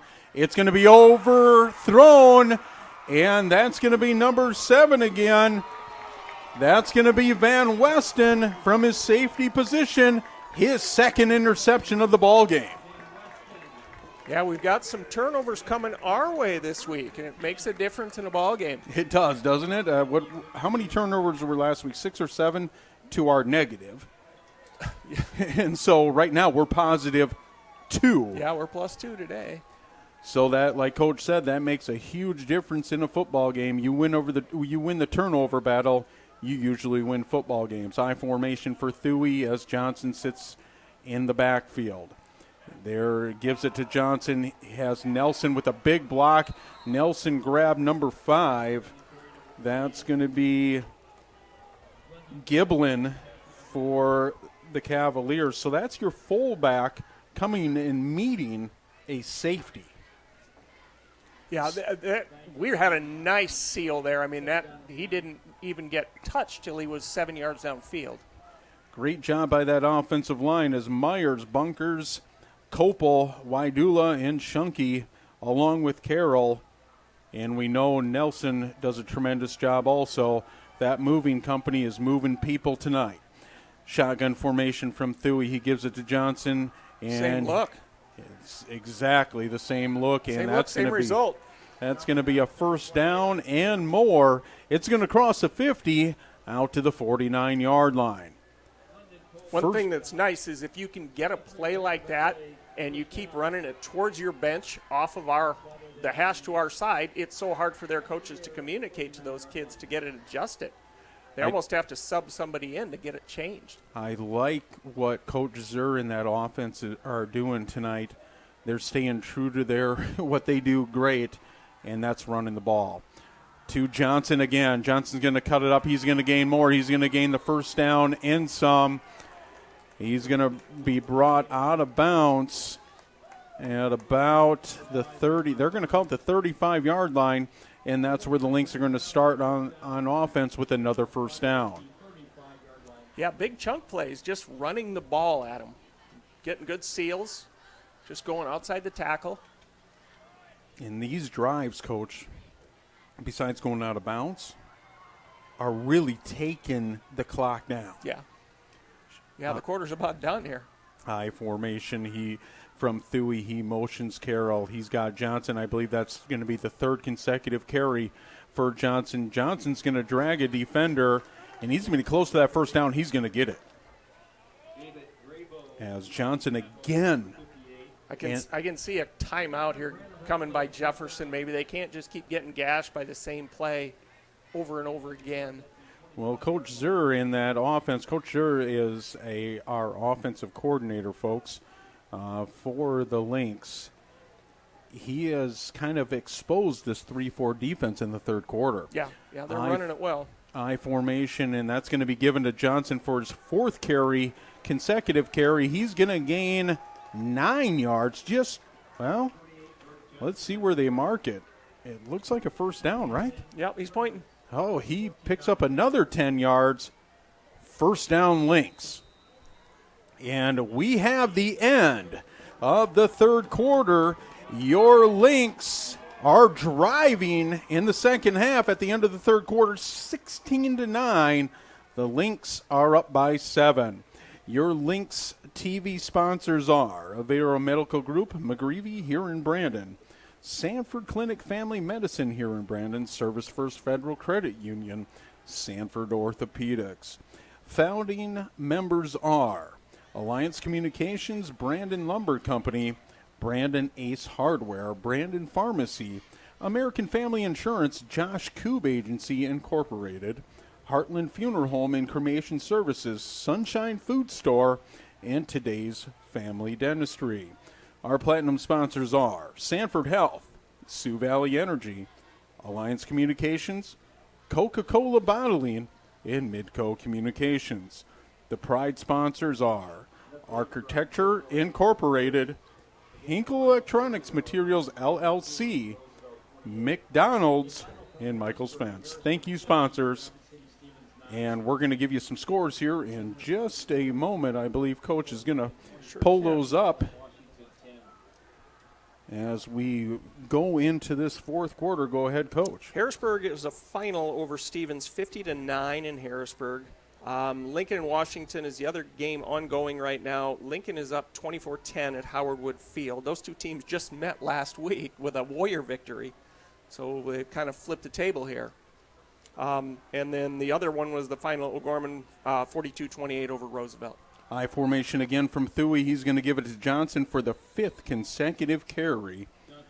And Johnson's going to gain a very manageable first down there. He's going to gain about 4 yards. It's going to bring up a 2nd and 6 as Skolton and number 61, that's going to be Waidula, are going to come to the sideline. So that probably puts number 70, Johnson, in the game at guard for the Lynx. Single back formation. Heavy set. And they're going to motion Nelson back to the I formation. And there goes Johnson off of Chunky's block. He's going to cut up. Is it in the end zone? They're going to mark him just short. We saw that play last week, too, when Navarro pulled across the formation like that. That's so impressive for a kid that size to be able to pull like that. And especially in high school. Wow. You know, a sophomore shouldn't be doing that. He's a pretty talented one, though. Yeah. So the Lynx hurry to the line of scrimmage. And I believe they are going to call a timeout. Yeah, No? it looked like our bench was trying to get timeout. No? Well, they're going to reset the play clock at 25. I saw the side judge do that. And so Thuey's going to come back to the line. 18 seconds to go on the play clock as he comes from the huddle. I formation again for your Lynx, and it's been all Johnson on this drive. Johnson deep. Gets the ball. They're going to reward him, and he jogged into the end zone. He was not touched. Nope, not at all. He could have gone 99 yards with that thing. And the Lynx capitalize again on a big, big drive, and it was all the moving company, Coach. It was that offensive line. It was Myers, Bunkers, Kopel, Waidula, Shunky, Carroll, Nelson from the fullback position, and it was all Johnson receiving those carries. Brummels on the kick, Skolton, and it's good. Yeah, they ran off that left side of that offensive line at the end of the third quarter, about 6 or 7 plays in a row, it seemed like. Then the quarter ended. Roosevelt had some time to talk to Jefferson had some time to talk to their kids. And Brandon came out right away and went the opposite direction then. And you talked about, Coach, how hard is it? Okay, it's hard for college offensive linemen to pull. I'm not talking from the guard position or the center position. I'm talking tackle to be able to kick out to the other tackle. You're pulling across that lineman. That takes a lot of speed. Yeah, it's a long ways to travel, for sure. And we saw that from Navarro Shunky. To me, he is the best offensive lineman in this state, and he's showing it tonight, along with the other offensive linemen with him. That Brandon moving company on the offense has, I don't know the yards on the ground tonight, but it's got to be well over 300. It's most of them, I tell you that.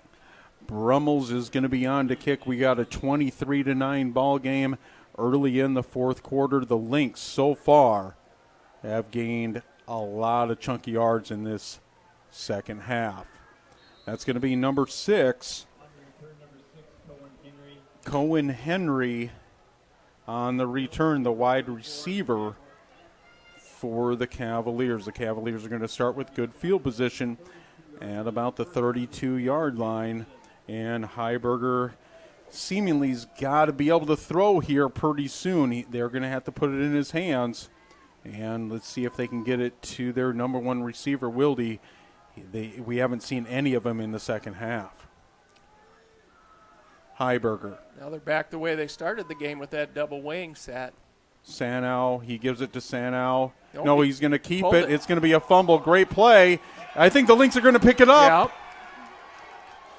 Yep. They do. It's Lynx football. The defense comes up big again.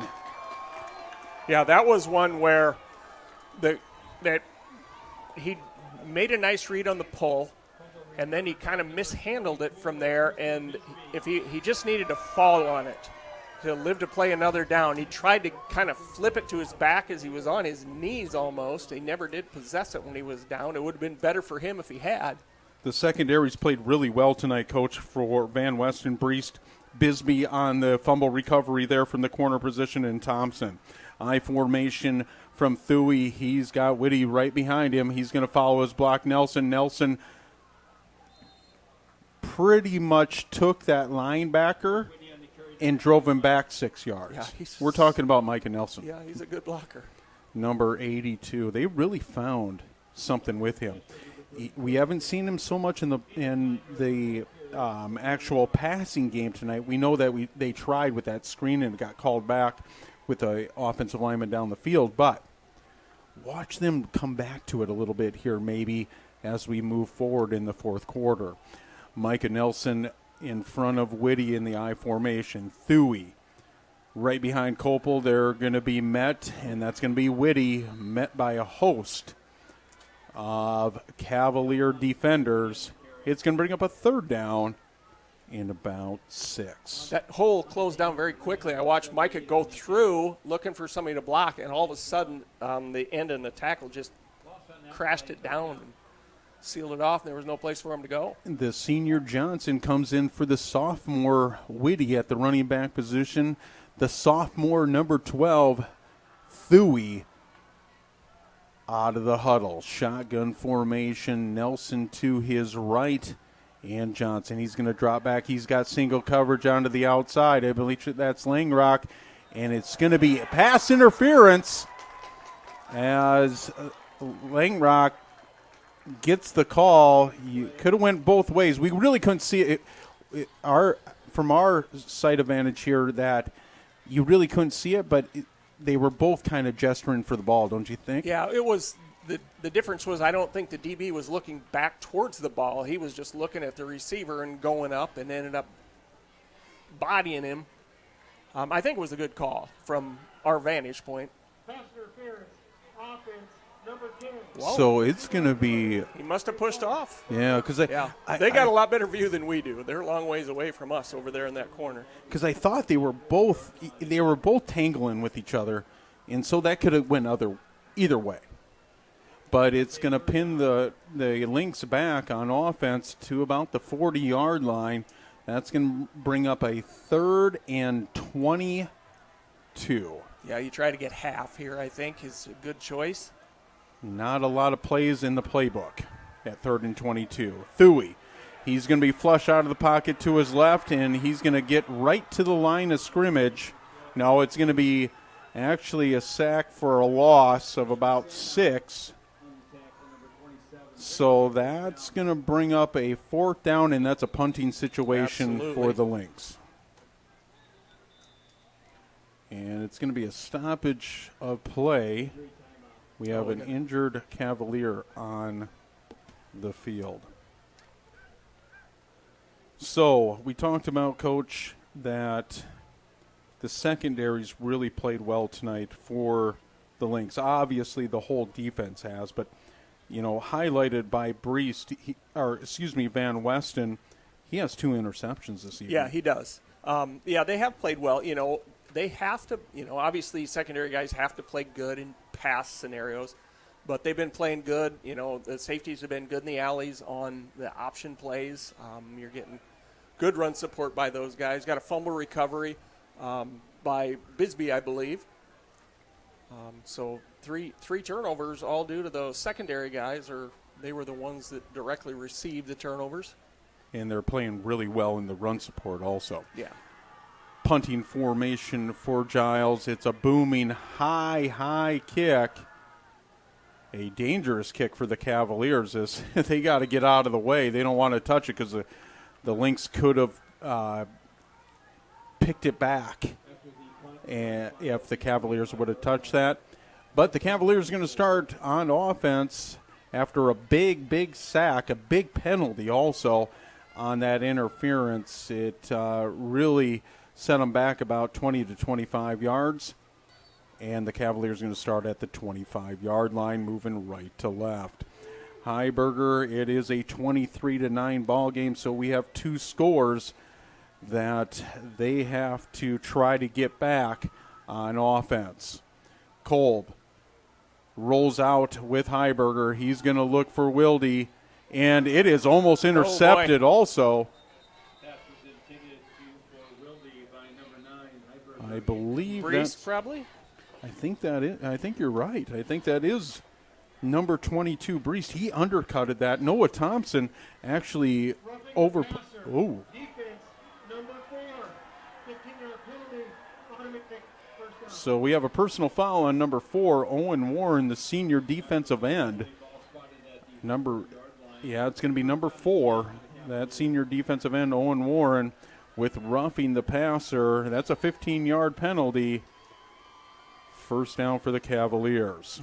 I didn't see what happened there at all. As soon as the ball went in flight, I started watching the secondary guys. And obviously your eyes go immediately to wherever Wilde is when the ball goes up in the air. That is true. Shotgun formation. Oh, it's going to be Heiberger. He's going to be under center. Yeah. Wing formation. Kolb motions to his right. They're going to find the tight end, and it was a good throw. Let's just say, but number 5, that's going to be Giblin. He just wasn't ready for it. Yeah, it kind of caught him on his back shoulder just a little bit. He was open. Right. And I think the ball was released at the right time. He just a little bit behind him. And I think that's the first time they've really tried to attack the middle of the field. Yeah, for sure. They had nothing they've thrown has been just that step throw like they did there, except for the stop routes on the boundary. Big second down here, second down and 10 for the Cavaliers at the 40. Heiberger under center, Kolb again, motions. They're going to give it to the upback. That's going to be number 13, and that's going to be it's going to be Johanna on the carry as he comes in for Sanow. Sanow was the kid that was down earlier when the officials stopped play. All right, and that's the reason he is not in the game, because he's played a big part from that fullback position tonight. So it brings up a big third down in about 5 for the Cavaliers. Let's see if the Lynx defense can rise to the occasion again like they have all night. Kolb in motion, play action, heavy pressure. They find Giblin, that same kind of route that they just missed on. They found number 5, Giblin, over this right on the hash there. That was kind of like a skinny post, wasn't it, Coach? Yeah, for sure. It just gave him a little token fake in the backfield and got a quick release. It was the same play as previous when he threw it a little behind him. So that's going to bring up a first down for the Cavaliers as they move the chains. Johanna directly back from Heiberger. It's play action again. The ball's on the ground. Wilde picks it up. No, it's not going to be Wilde. It's going to be number 6, Henry. He picks it up, and it's going to be a loss of about, let's call it, 10 yards. Oh, at least 10, yep.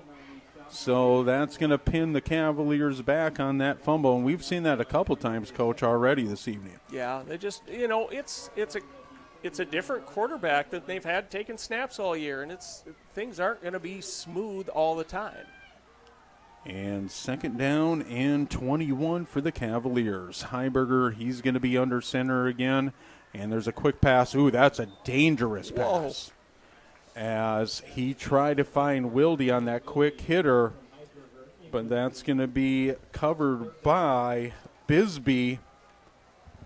And Bisbee's been tremendous Damon all Vischer, night. too, was out there. Yeah, I believe that was Vischer. You're right. Vischer with the coverage.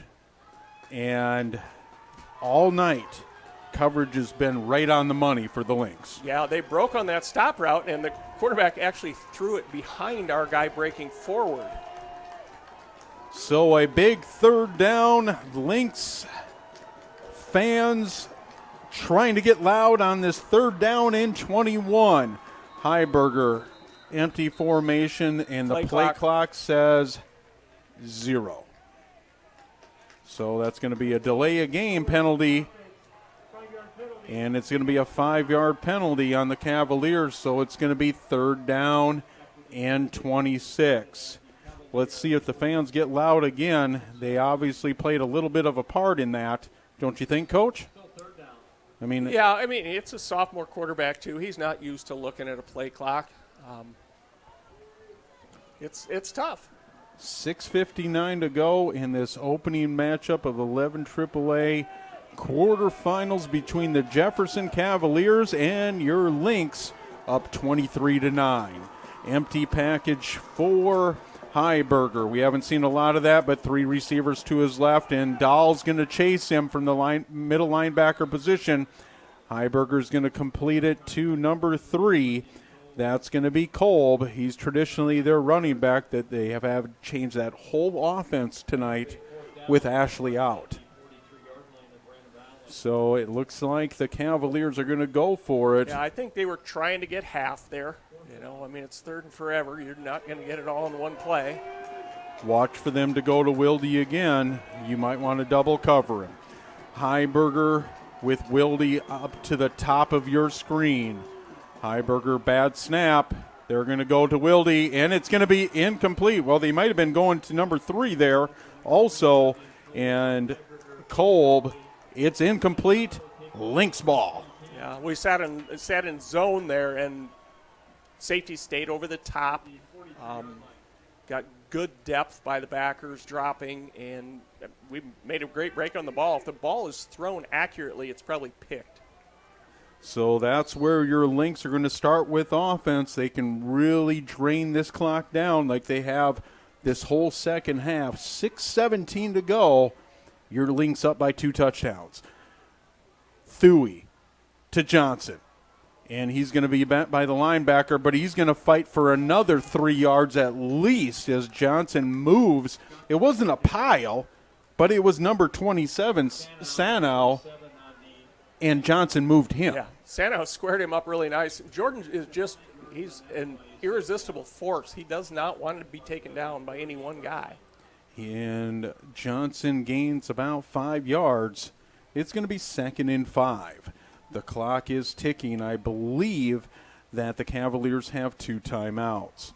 Under 5:40 to go in this ball game.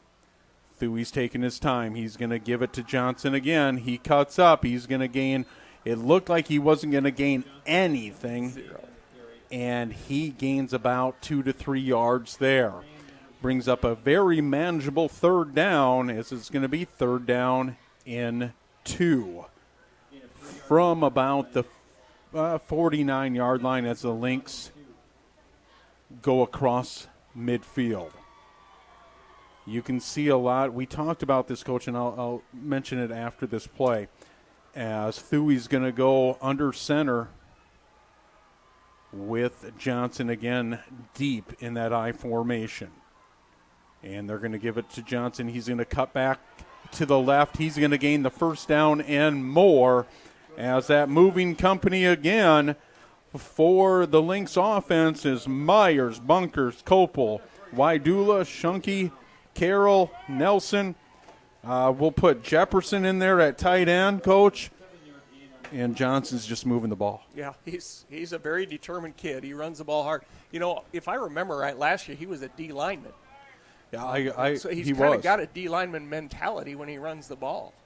And I like this from the coaching staff is they're using the whole play clock as we go under 4:20 to go in the ball game. Whitty is going to get the ball. He's going to cut it up the middle. and he's going to gain a first down as he carries 2 Cavaliers also for the first down. His feet do not stop. So that's going to be another first down. That will stop the clock at 4:05 as they move the chains. We are down to the 31, and we have went below 4 minutes in this opening round of the 11 AAA matchup between the Cavaliers and the Lynx. 23-9, your Lynx. You know, one thing that I think that's happening here is Jefferson's playing so many kids both ways that they're finally just getting gassed. And Whitty, he's going to break it to the outside. You don't want him to go out of bounds. He did go out of bounds, so that's going to stop the clock. That's a sophomore. Yeah, that's true. And you took the words right out of my mouth, Coach. You know how he said, I'm going to say this the next play? Oh, yeah. Yeah. Hey, we're on the same page. There you go. We are on the same wavelength up here. It would be a long game if you're playing all your offensive snaps and now you got to go out and you're getting blocked by Copel and all those guys over and over again. Boy. It's going to wear you down. I formation Whitty deep as Nelson's been at fullback the whole game. And there goes Carroll from right to left, your senior tight end, number 80. Play clock goes down. They're going to give it to Whitty. He spins, and I believe he's going to get the first down off that spin. What a move as he breaks a tackle and spins to get the first down. Yeah. You talked about it, Coach, how the Cavaliers, a lot of their starters have had to go both ways. And that plays a huge, huge part in why the fourth quarter is turning out the way it is. Yeah, it makes a definite difference. It's hard to play kids 2 ways, even in practice during the week, because you only have the kids you're trying to scheme with half the time. I formation again as Peyton Carroll's going to move left to right, the Lynx tight end. Whitty in the backfield. He's going to get the ball. He's going to cut it up. He slips, but he's going to gain positive yards as he's going to gain 2 yards, and I believe the Cavaliers, they're going to take their second timeout of this second half. 2:38 to go in this opening round. So, Coach, tell me a little bit about, I don't know if I want to mention it yet. Okay. Tell me a little bit about the potential matchup in the quarterfinals. Oh, with O'Gorman? With O'Gorman next week. Well, they're certainly hot right now. I watched a little bit of their game, but it was already, I think, 21-0 when I flipped on Midco at home. They just, I mean, they have their quarterback at O'Gorman was at Roosevelt last year. Isn't that Dannebrink? Yeah. Yeah. So Roosevelt lost 2 of their quarterbacks from a year ago. One of them was Talon that ended up at Jefferson, and then Dannebrink ends up at O'Gorman. But he's a good player. They have good receivers. Manny Struck, I see, has got his cast off, so he's always a threat. And their tailback is a good player, too. I can't come up with his name right now. But I formation, and Johnson hits a seam. He's going to break it up, and he's going to gain a first down in about 2 yards on top of that, so that's going to move the chains again. As he picked that hole, I could see it from my vantage point here really well. Yeah, good vision. Good hips, too. I mean, he can get himself redirected very quickly and efficiently. So 2:20 to go, just letting that clock tick down. The Lynx offense, they are in no hurry. Thuy gets to the line. He breaks the huddle. I formation again. Johnson, Nelson directly behind him. The moving company right in front of him. Johnson breaks it up the middle. And who is that? That is Nelson clearing the way. Yeah, Mike ended up clear down in the end zone. Boy, that is those 3 running backs, Coach. I'm talking about the fullback Nelson. Okay, we'll call him a running back. He's a fullback. Yeah. He's in the backfield. Johnson and Spears Whitty, that's a force. Yeah, it really is. I mean, And they got a lot of help in front of them, but Micah blocks so well, and those backs they got such good vision, and they run so aggressively. They just trust that there's going to be a seam. Victory formation as the Lynx boil it down, and they're going to kneel it as Thuy. We talk about victory formation. Everybody goes to the line. Nelson directly back of him about 15 yards. He kneels it down. The Cavaliers are not going to stop the clock. They have one timeout remaining. So, Coach, one more kneel down. Well, it's going to take probably two. And the Lynx are going to move on to the semifinals. Yep, this is a really classy move by MC to take a knee here and inside the 5-yard line. We don't need more points. 35 seconds to go as Thuy kneels it down again. And that's going to do it as the play clock cannot go above. Your Lynx are 1-0 in the second season of the 2021 season as we open up here in Brandon Valley with a victory in the quarterfinals over the Cavaliers. 23-9, the scoreboard says.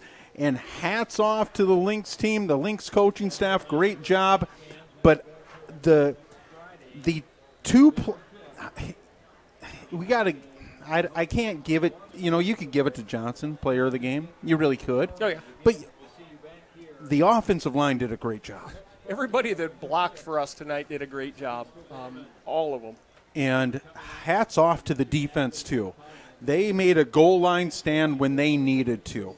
They were put in another bad position again off a safety, okay? The second half, that scoreboard didn't change for the Cavaliers. It stayed at 9. No, 9 was it. You're right. And so I have to read this to you, and this activity was brought to you by Lynx TV, its advertisers, and the member schools of the SDHSAA.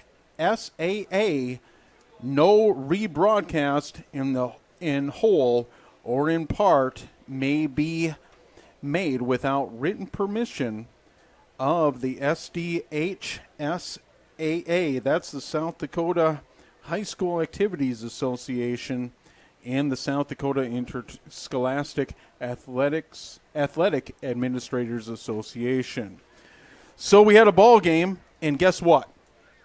Coach, we get to do it again next Friday. We got one more. Isn't that great? At least one more. Yeah, it's a 3-step process once your regular season is done. And step 1 was a positive for the Lynx.